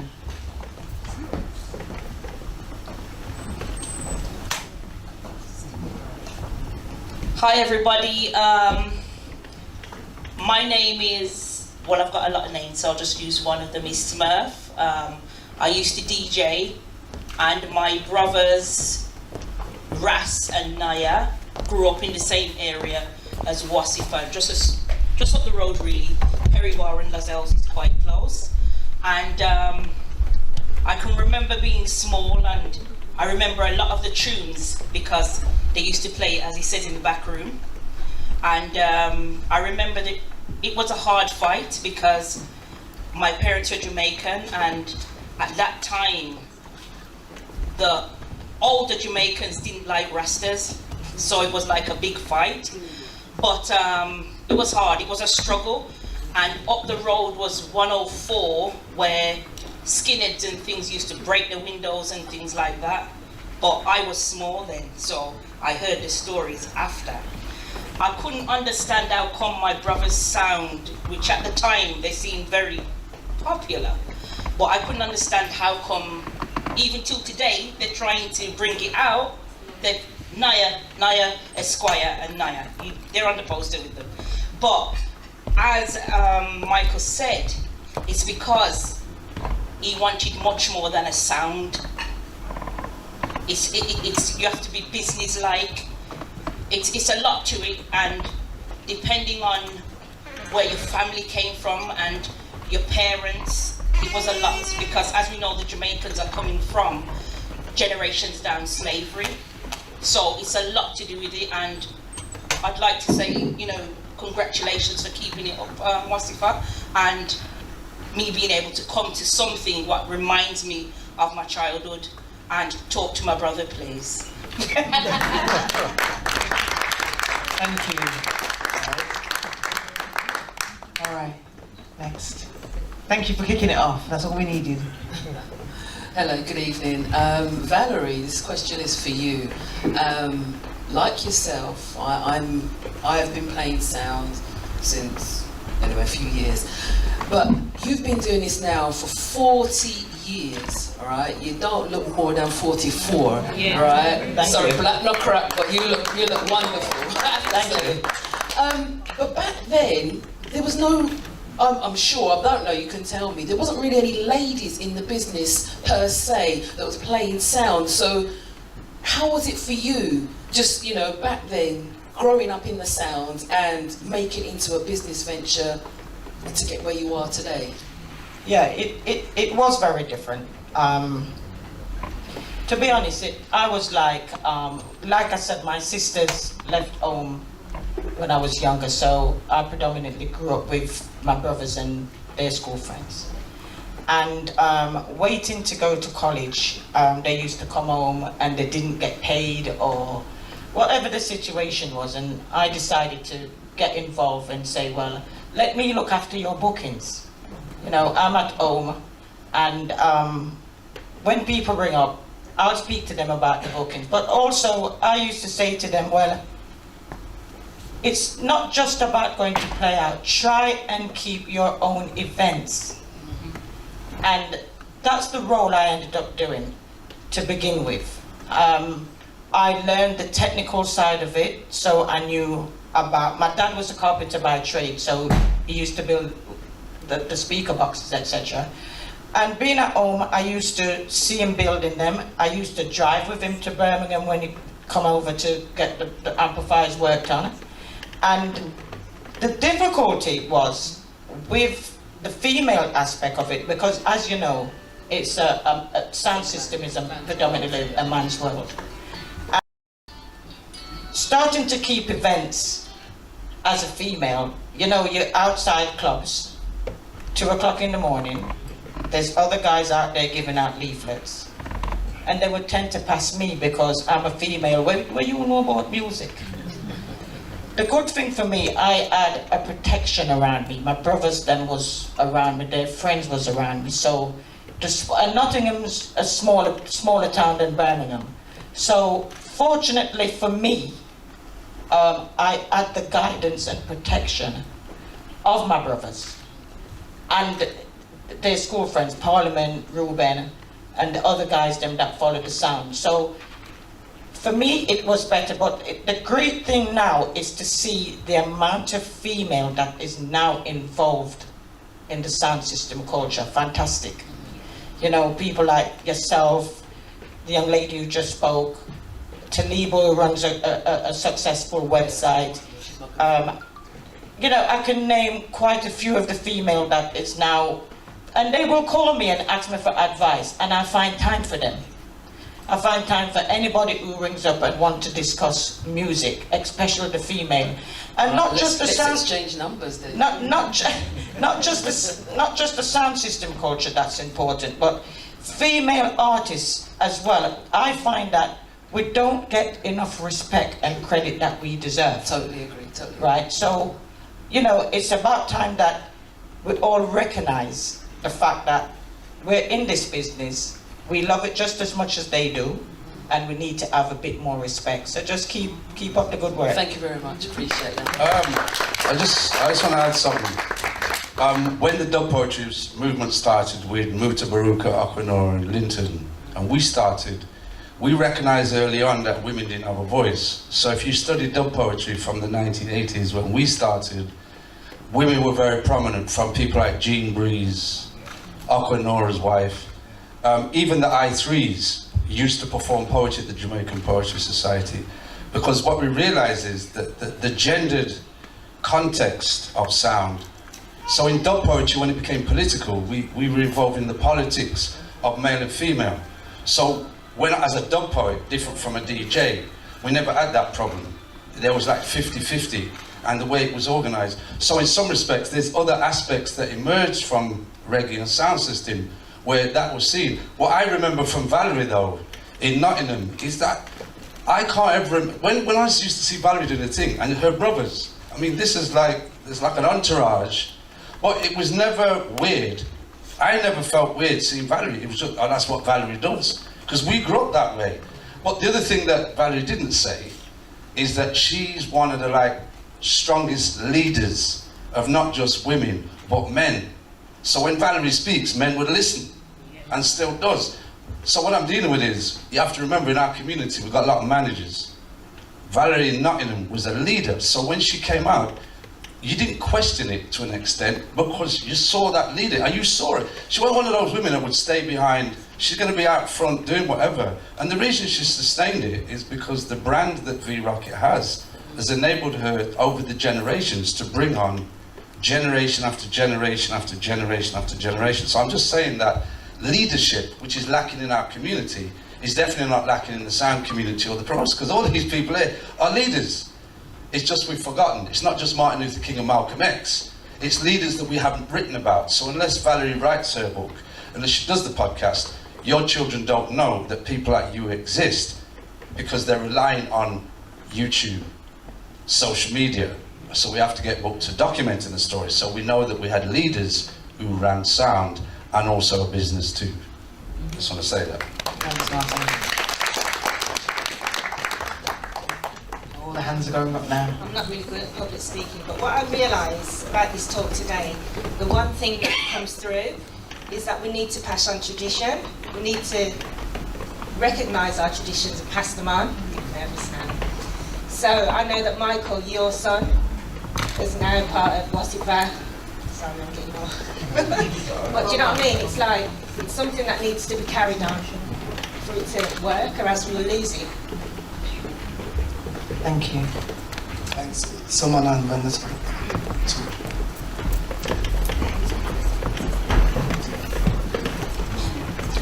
How important was the Rastafari movement to sound system?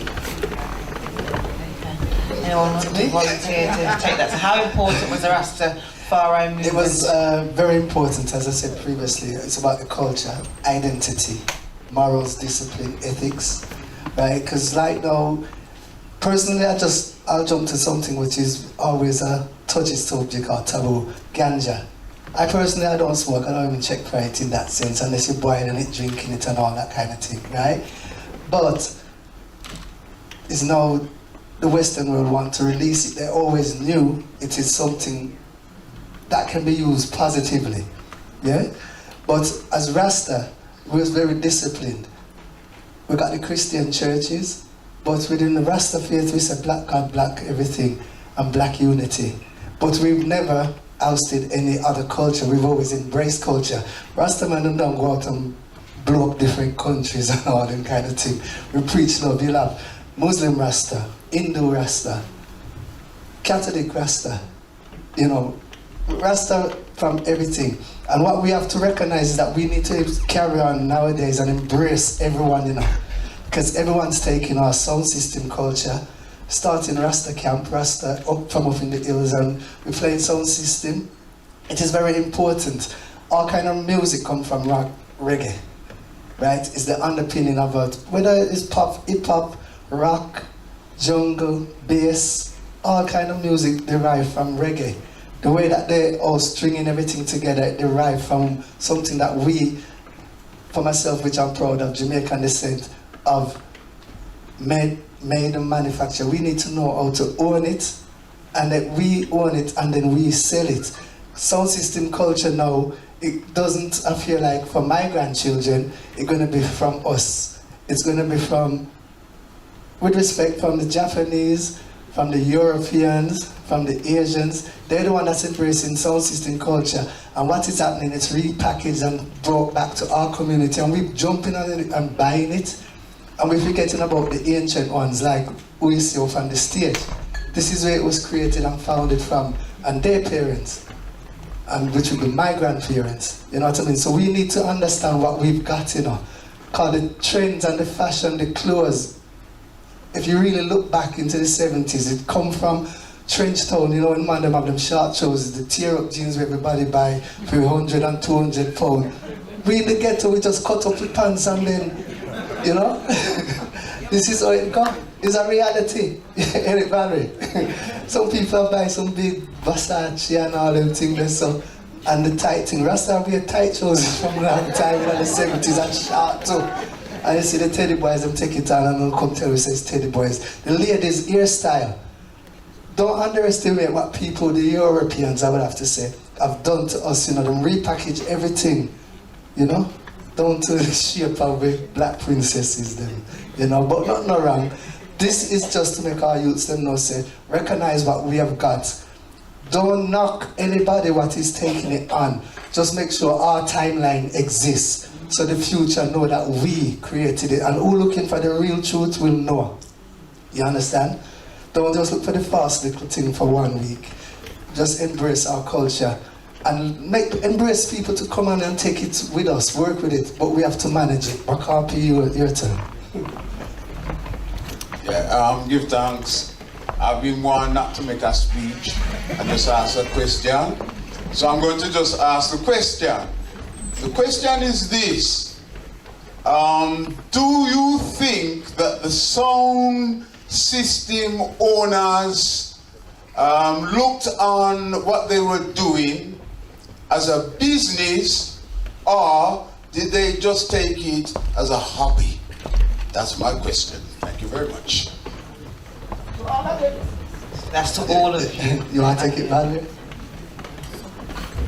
Well, speaking from personally for us, for V-Rocket, it was a hobby. It started as a hobby. But like I said, because times have changed and the expenses of the changes, you have to now look at it more as a business than a hobby. So 100 out of 100 sounds, if you ask them back in the day, they would tell you they started it as a hobby. Now you got to look at it as a business. Dub plates is so expensive. When you speak to artists about voicing a dub plate, I won't be singling out any artists, but you can be talking $1,500 US for one song from certain artists. So, you know, that's a number of nights that you're playing out for you to gather that money to be able to pay that artist for one dub plate. And in a lot of cases, if the sounds them ain't running their ship the right way, this is where disgruntled members start falling away from the wayside, because they want the music, they want the dub plates, but they also want paying themselves when they play out. So when I speak about myself saying once upon a time I would say I own V-Rocket, that's not how we run our thing now. Collectively, we all have responsibilities. So if we want a dub plate for $1,500 US, we've got to sacrifice something to be able to pay for it. So one member can't say, well, we played out last night and I want a fee for my pocket. So in some aspect, you can still look at it that part of it is a hobby, but moreover, it's a business. It's about understanding how best to move forward to keep the legacy going. If you're not passionate about the sound system business, stay away from it, because it takes dedication, it takes understanding, and it takes belief of wanting to keep it going. So if you're going to be in it just for a payday, every time you play out, it's just not going to happen, because you have to keep it current. And to keep it current, it's going to take money. So you've got to look at it on a business aspect. Hence, this is why I encourage sound system owners and people who's a part of the sound system to try and keep events. Because by keeping events, successful events, you can then finance your sound system. Thank you. Yeah, Mykal, just another thing. Come Christmas, everybody's going to be celebrating Kwanzaa. One of the key principles in Kwanzaa is cooperative economics. Marcus Garvey knew it, Malcolm X knew it, but what happens is we don't study economics. So the reality of it is that sound systems are just people like Valerie says who are passionate. But you see, every sound system should have an accountant. Every sound system should have a black person studying economics to advise a business that is risky at times, but we don't do that. So the reality of it is we have to take some responsibility historically for standing up in Black History Month talking about all these people when really we need to be looking at cooperative economics. We need to study what economics is. Starbucks, I recently spent some time with a branding agency. One of the things they taught me about Starbucks went into a place one day and said they hate coffee. So they set up one of the world's biggest brands. And what I'm dealing with it, we should not be sitting here 40 odd years later and talking about subsidy. We should be doing that, but we do it in theatre, we do it in fashion. So it's not just sound system. We have failed to understand how Partner was successful. We've failed to understand the history of how economically sound systems were driven through food, through people travelling to the sound system. People gave their time through volunteering. But what's happened is we've become selfish and individuals. So the principle of Kwanzaa, which is cooperative, we've lost it. So that's not about economics, that's about values. And we don't really place value on the collective.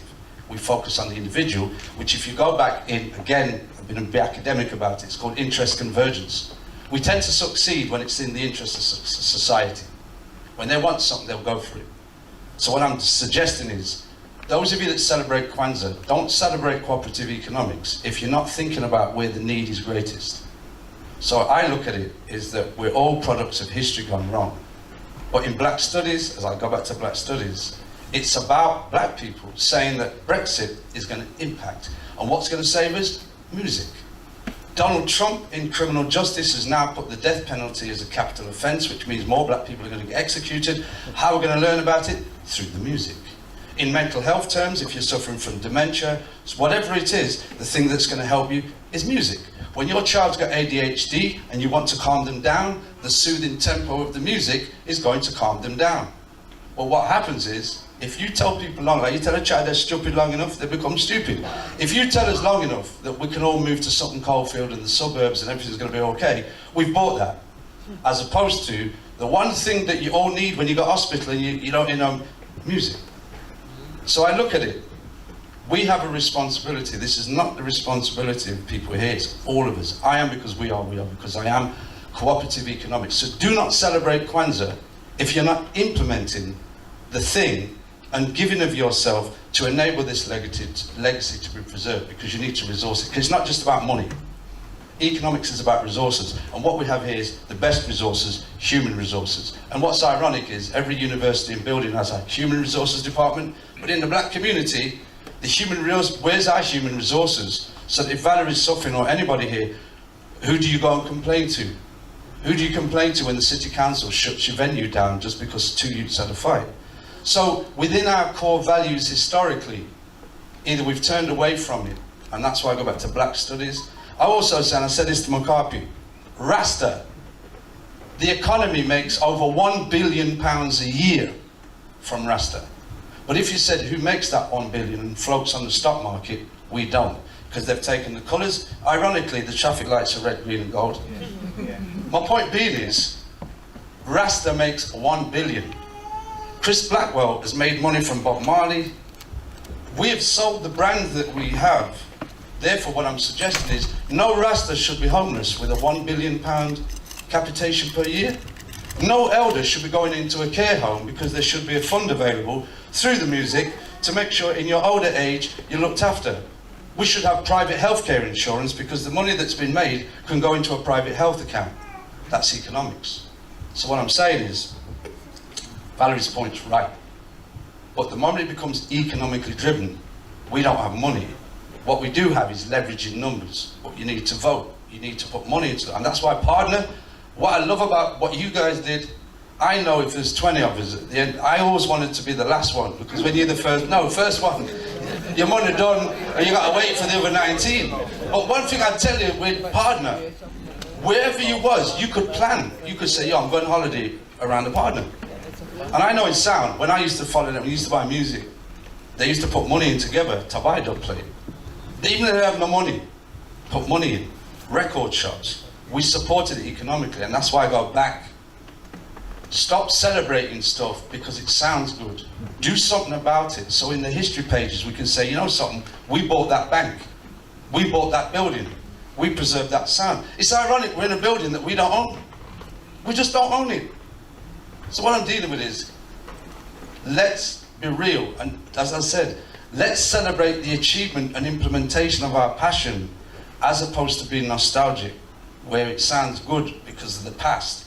But a lot of the past wasn't good, because if it was that good, a lot of the stuff we do wouldn't happen, because we came from struggle. I made sense of it. So I'm saying, don't celebrate cooperative economics without doing something about it. Thanks.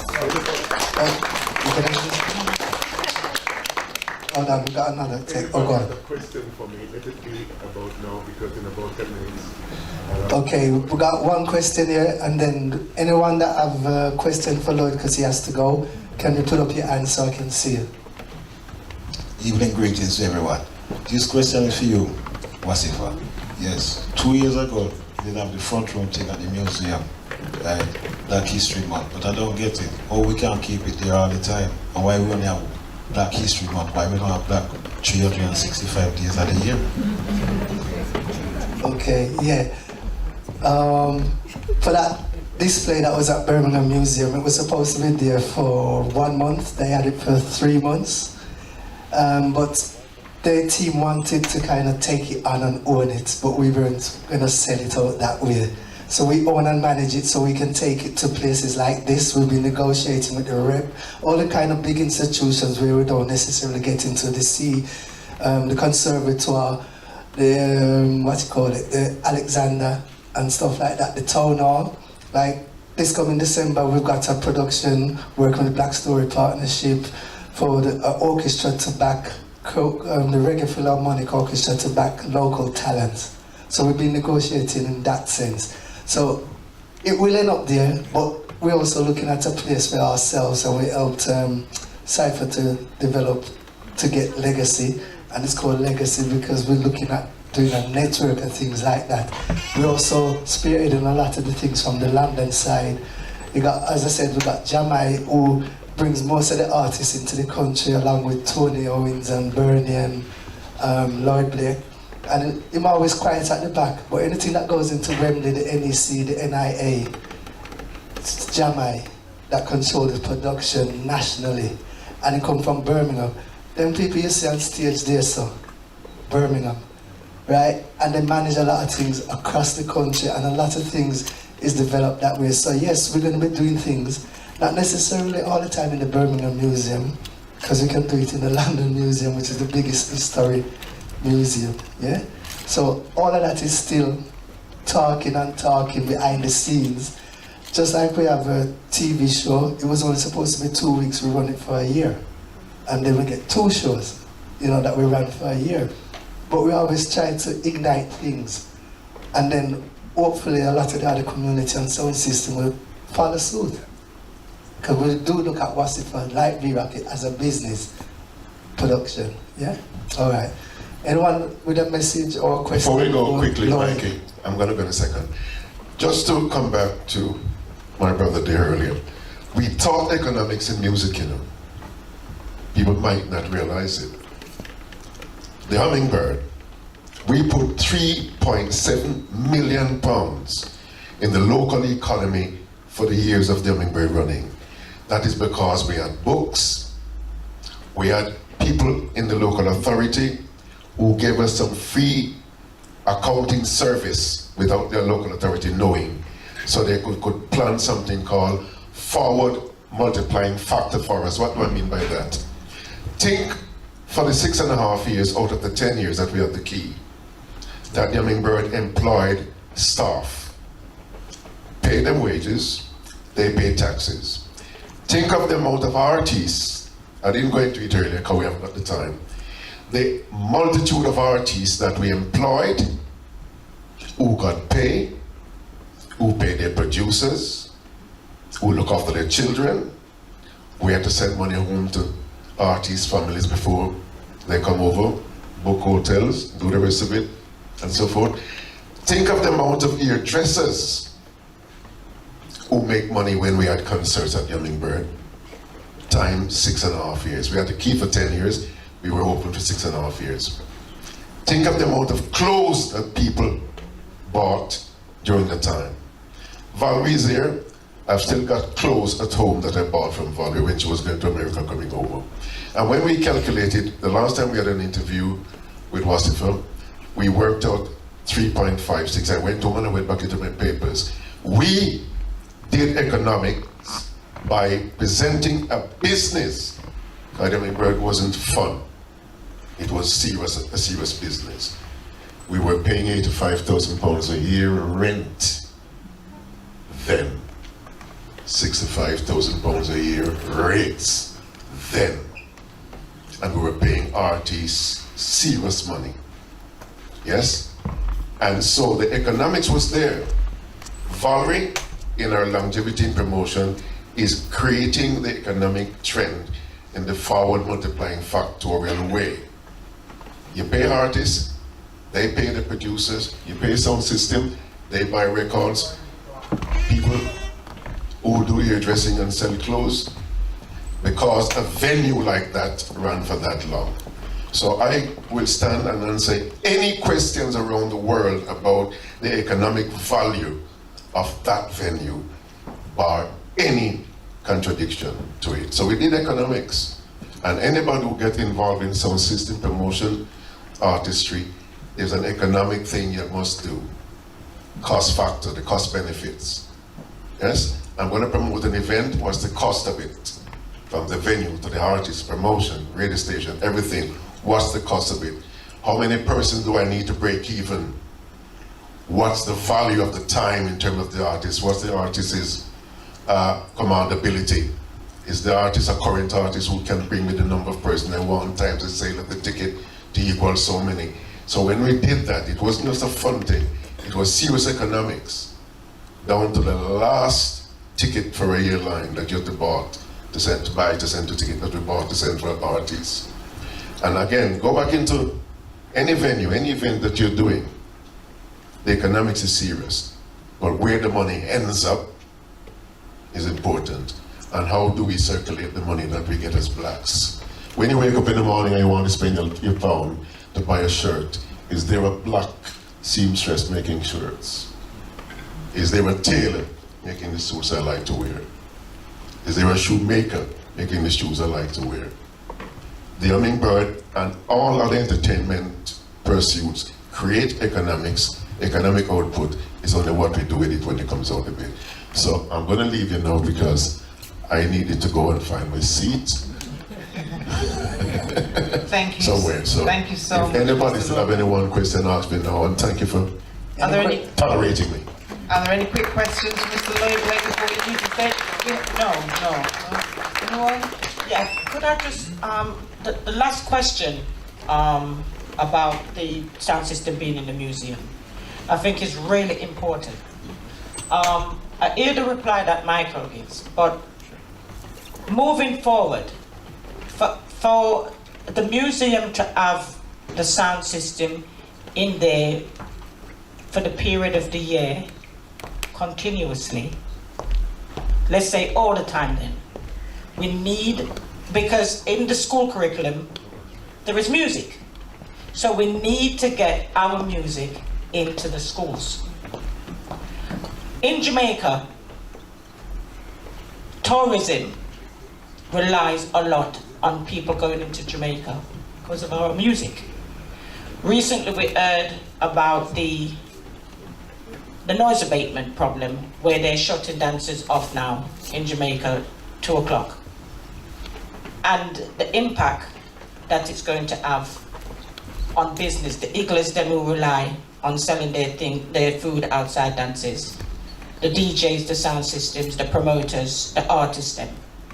Well, we need to get our music into the schools so that people can recognize the importance. Like it was said earlier, reggae is involved in all different music, classical, hip-hop, everything. So to keep it in the museum, let's get it in the schools. Thank you. Okay, great point. I'm going to leave you now. But thank you for having me.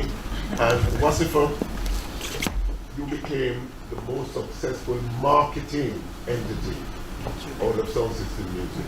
I said it to you before. Keep it going, and as my friend said, document what you've got so that you can answer questions with proof. And as Bobby said, your legacy can carry on from there. I'm too old to be in a fight. Thank you. Thank you, Mr. Long. Unfortunately for myself, I do have a family gathering today. It's my sister's my sister's 70th dinner and dance today.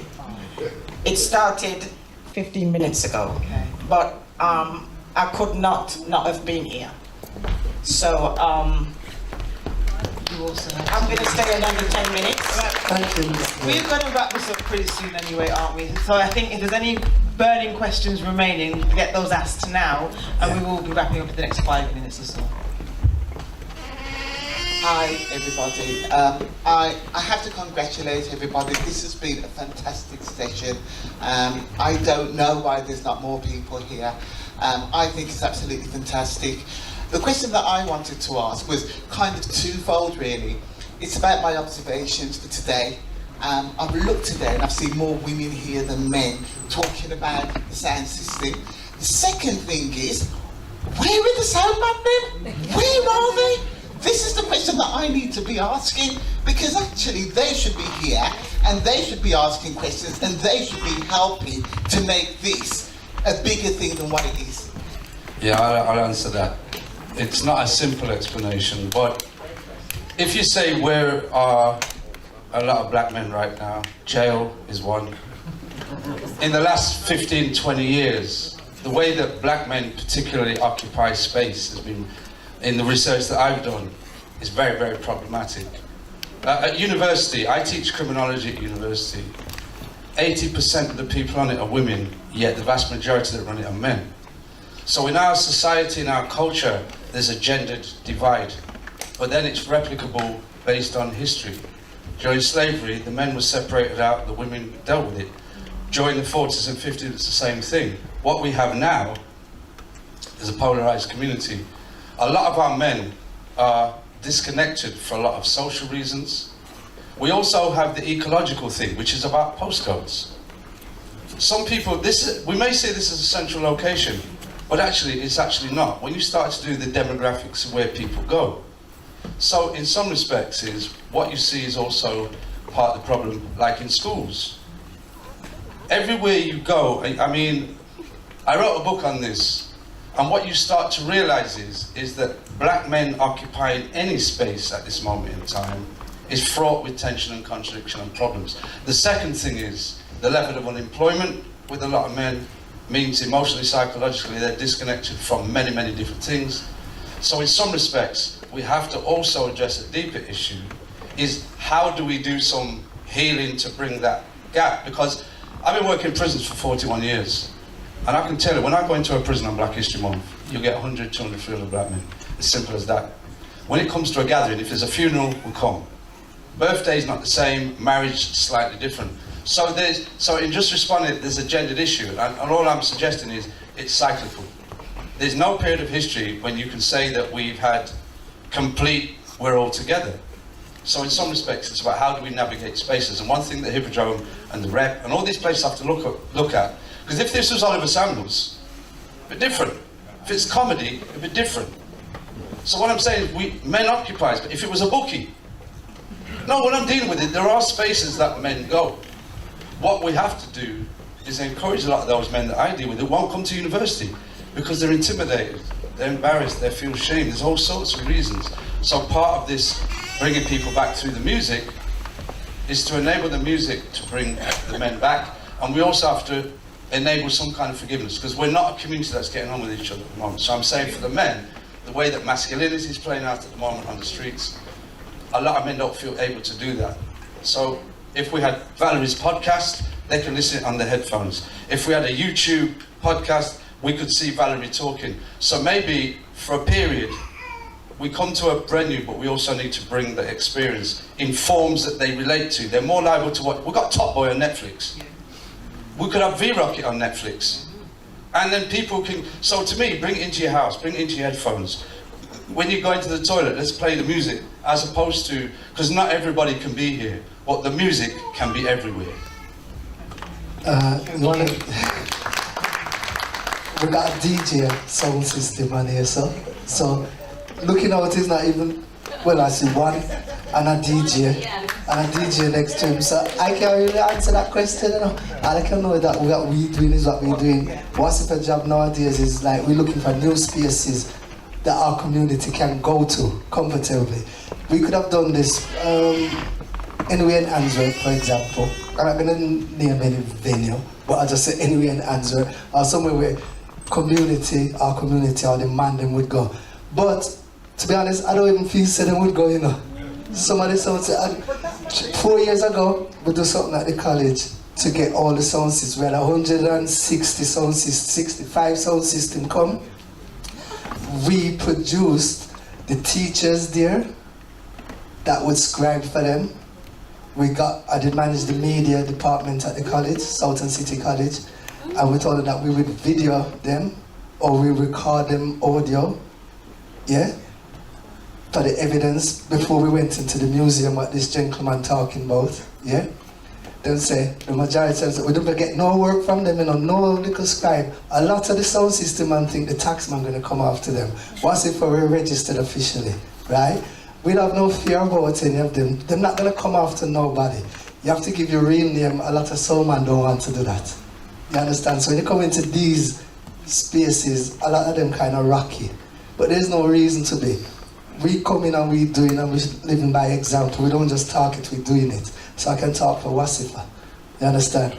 I don't really know why a lot more soundmen them not here. All we can do is invite them, and if they don't come, we can't do nothing about that. But Gate Crash is here, and we got Tony Roots and other DJs here, so them can probably answer that. I don't know if it's to do with something, I don't know. Well, I'm not sure I can answer it, but you know, it's a long time story. The division go a long way back. It's not just a simple thing like that. I think Mykal Wassifa hit on the right thing is that a lot of this, where we're coming from in the old system, we've always been frightened to take the step in the right direction. You know, like obviously become legal, and we were coming from a situation where we just want to do a thing and try a thing, and unfortunately the trying of a thing is finish, you know, it's a different arena. So I guess when somebody like Mykal step forward and decide to do something, they're still, even if they want to come there, they're kind of like this, you know.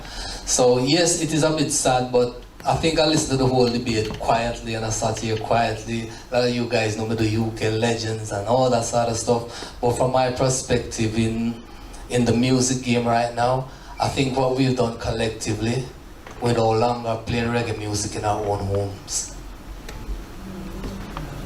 I have quite a few, I'm not gonna say white people, that's the people right that come to UK legends, but these people, you know, other nationalities do listen to reggae music in their own homes. You'll find that in the average black home, I bet you there's not many people listening to reggae music. Turn that off and watch Coronation Street, you watch anything else.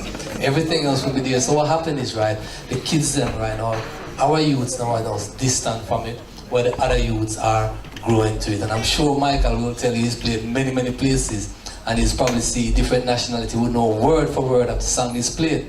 Yet our youths will not know it simply because their parents are playing it. And that's all I'm gonna say. That's my contribution. Well, thank you. I would like to ask the people who are here to give themselves a round of applause.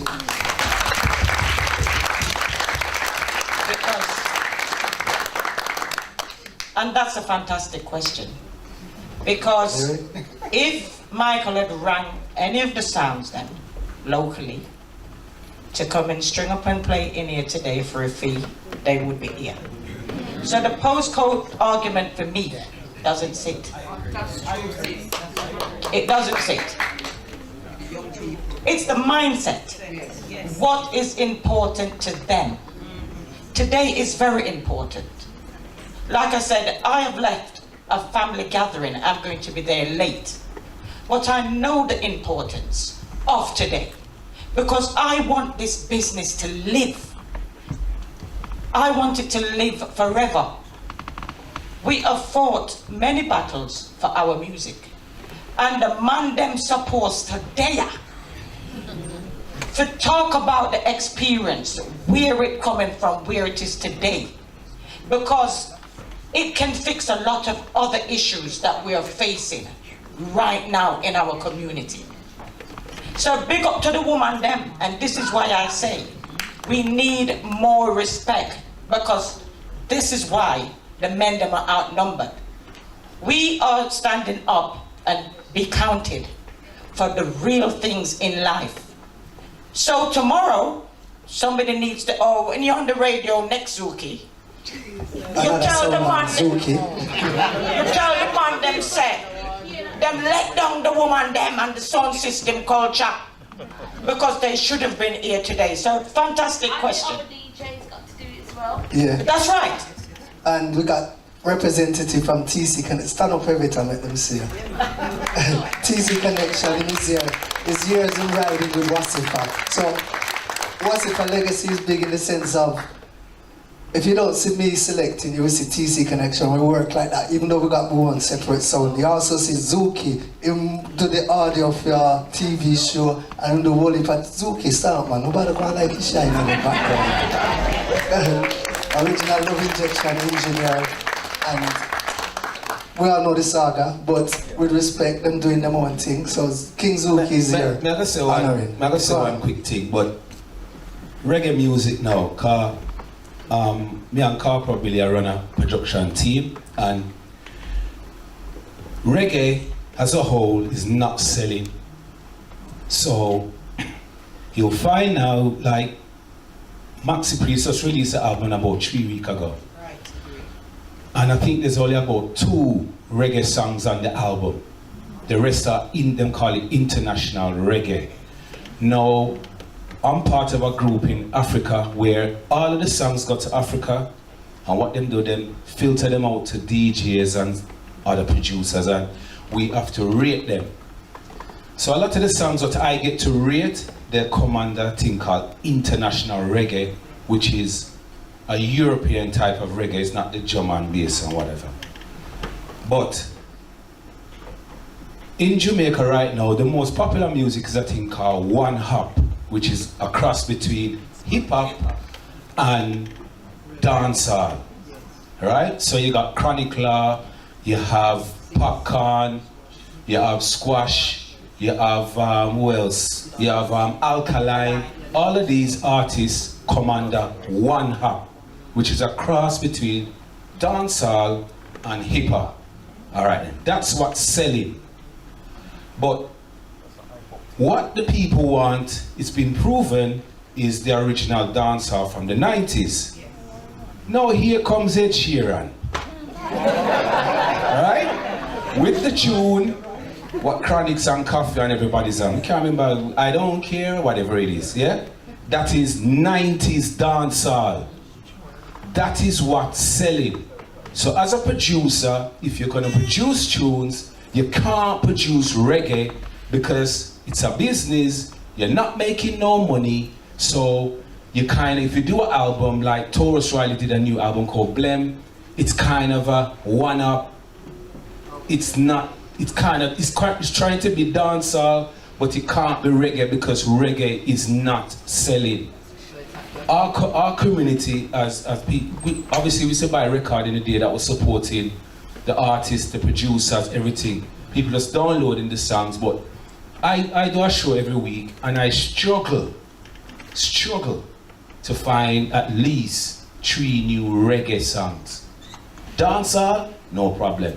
You get about 5, 6 rhythms which got like 10 different pieces or more. or you might have the alkalines and the popcorns and the other icons of the Movados, Agent Sasco. Them songs are always there. But for the music right now, reggae is not selling. You got a few artists like you have Chronix is crossed over in between. You have Protege, you have Coffee, Janine. Those are trying to keep the music as a reggae entity.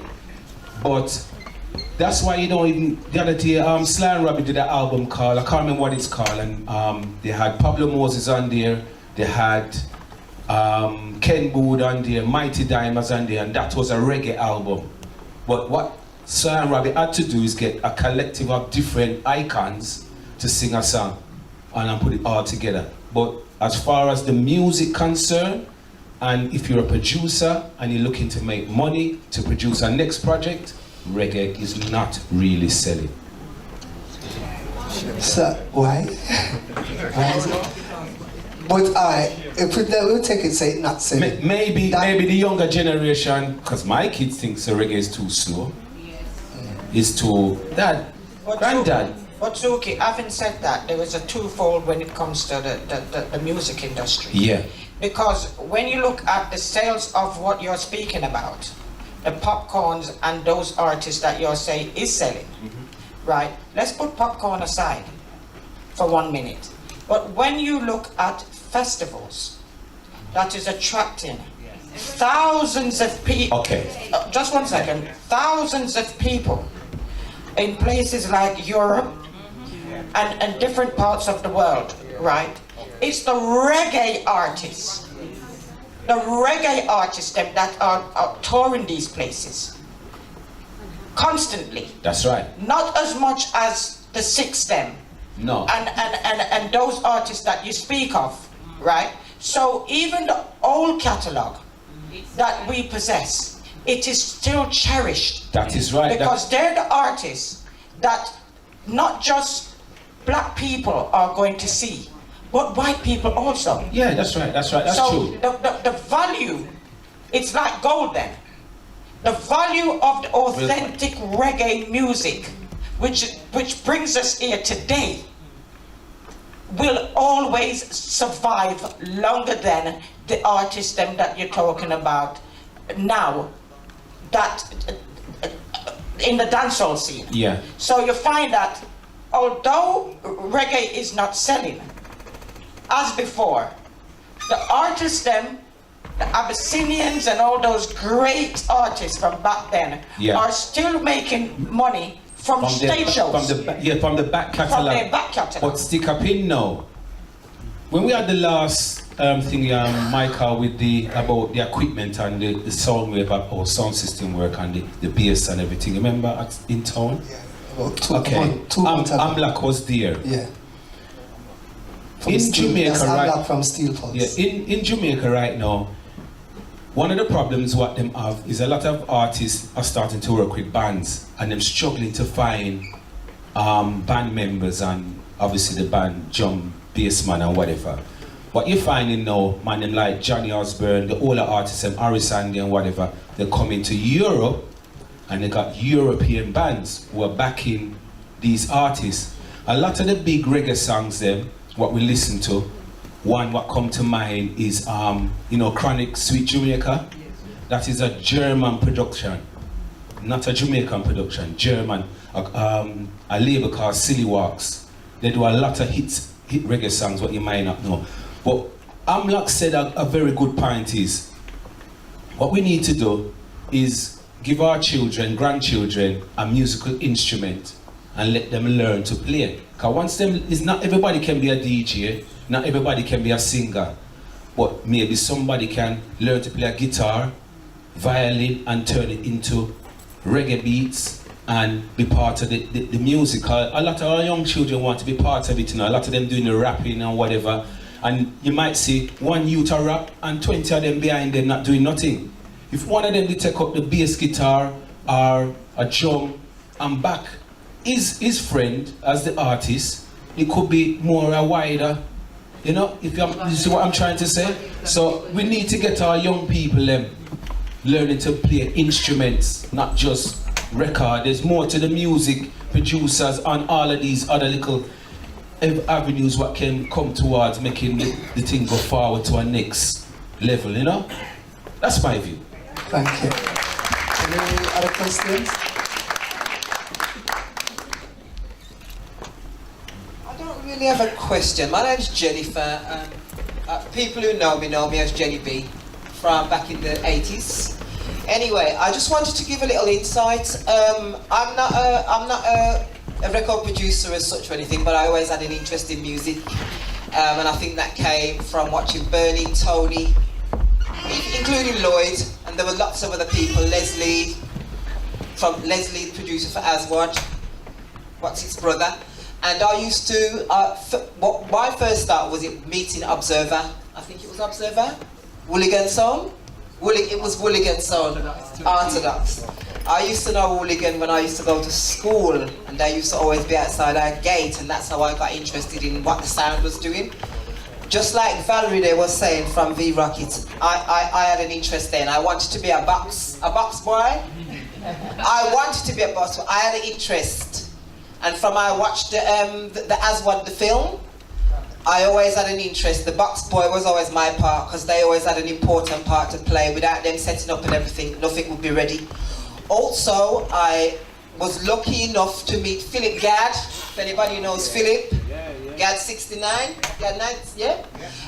Gadd man used to have a record shop at Green Lane, and for some reason, me and Philip got on a lot. It was through music. I used to go to record shop, and Philip used to always say to me, I'm going to London, I'm going to Dubvent, and I'm going to the distributors. I can't remember what the name is, Tony, but you know the record distributors. I used to go down with Philip on the national coaches every month or every 2 weeks to bring back music. And with Philip Gadd, we used to have chicken soup and cheese sandwich from the coach. And Philip took me around to all these people where I got to meet and understand how the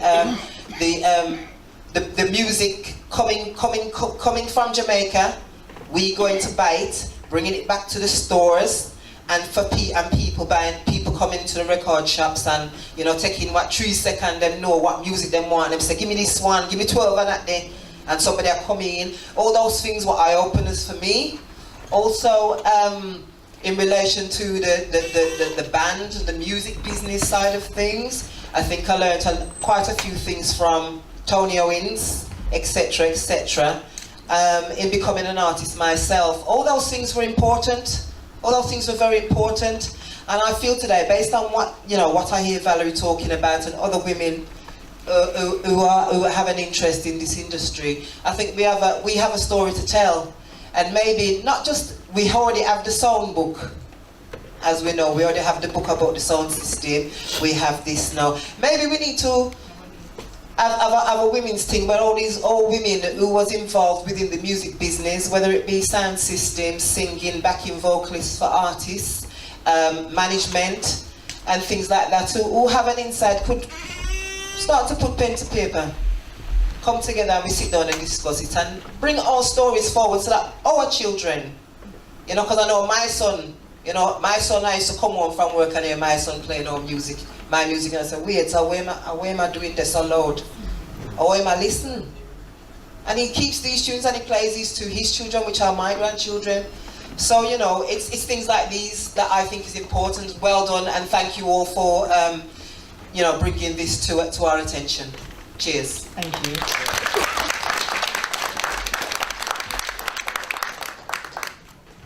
Yeah, good evening. I just really wanted to ask a question about, the elements of sound, the sound clashes. I don't think we've really touched on that this evening, and there were many sound clashes that I attended, especially V-Rocket, Now Generation, Baron Turbo, back in the day. I just wanted to ask Sister Valerie about, her earliest recollection of sound clash, and how did it all start, the sound clash elements of sound business? Yeah, well, the sound clash thing really started from back home. And as you know, once two sounds string up, is who have the better sound and who have the better sounds, right?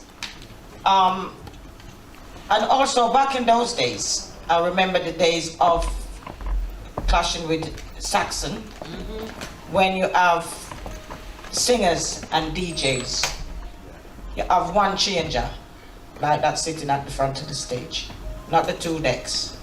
So you play the vocal and you flip over the other side, and the artists them either sing or them DJ. And those was the real clash back in them days, when the sound them bring them own sound. This who are drop the best, who have the best clarity, who have the best bass line, who have the best songs them, who have the best singers and the best DJs. But things change, things and times change. So, as you know, I was responsible for the UK Cup clash that started back in 2002 at the Marcus Garvey Centre, and I moved it to London so that it could come more global. And it was on that platform for many years until I decided to change the platform and came with something called Winner Takes All. And now we're at a stage where I teamed up with Irish and Chin in America and started the Rumba series. And the Rumba series would consist of sound systems clashing in different countries. So America would have one, Canada would have one, the UK would have one, Japan would have one, Europe, and so forth. And at the end of the series, all the winners from each country would get together and play in World Clash. So this was a new platform to bring through fresh blood. So the dinosaurs, like the Kilimanjaros and those sounds, we sort of put those to one side and tried to bring through new blood and fresh blood and give them a platform so that people could know the name worldwide. And I don't know, some of you might know that Observer is now waiting to represent the UK in the very last World Clash that's going to be kept right here in Birmingham, 2020. So it's worth looking out for that. So, you know, the clashing started back in Jamaica. Once sounds them string up, it's like a clash automatically. Yes. That's where reggae grew out of. Cox producing his own song, and Duke Reid, it was not commercial business, it was commercial for this sound. So who are the best songs and best artists? And their label art. Because reggae has come 360 where it's not selling. It was a sound system who made the artists what they are today anyway, because yeah. People like Alton Ellis, he sang for Studio One. John Holt for Treasure Isle, which was Duke Reid. And when they go out, who's got the best singer? Who's got the best song? And even the artists used to have that competition. So now the artists want $1 million for doing something that the sound system can't pay them. Everyone you hear say, oh, Cox never pay me. I never get any money. But they all get big careers. They are living from it. Yes, you get $15 or £20 or whatever for a record. Who watched BBC 4 last night? Kingston Town. He complained about what Clancy gave him, but the one song gave him a house and everything from that. Now, if Clancy didn't do that, where would he be? Thank you. All right, so we have extended our time, and you do have an event to be at, and thank you very much for staying a little bit longer. Thank you so much for your questions. We did keep the questions coming because the passion is there, but we'll invite you now to continue those conversations in an informal way. But I want to thank all the guests here today. I've had an education, and I'm sure the audience has too. So like I say, continue those conversations, and thank you so much for your contributions to this industry. Thank you. And thank you. Thank you.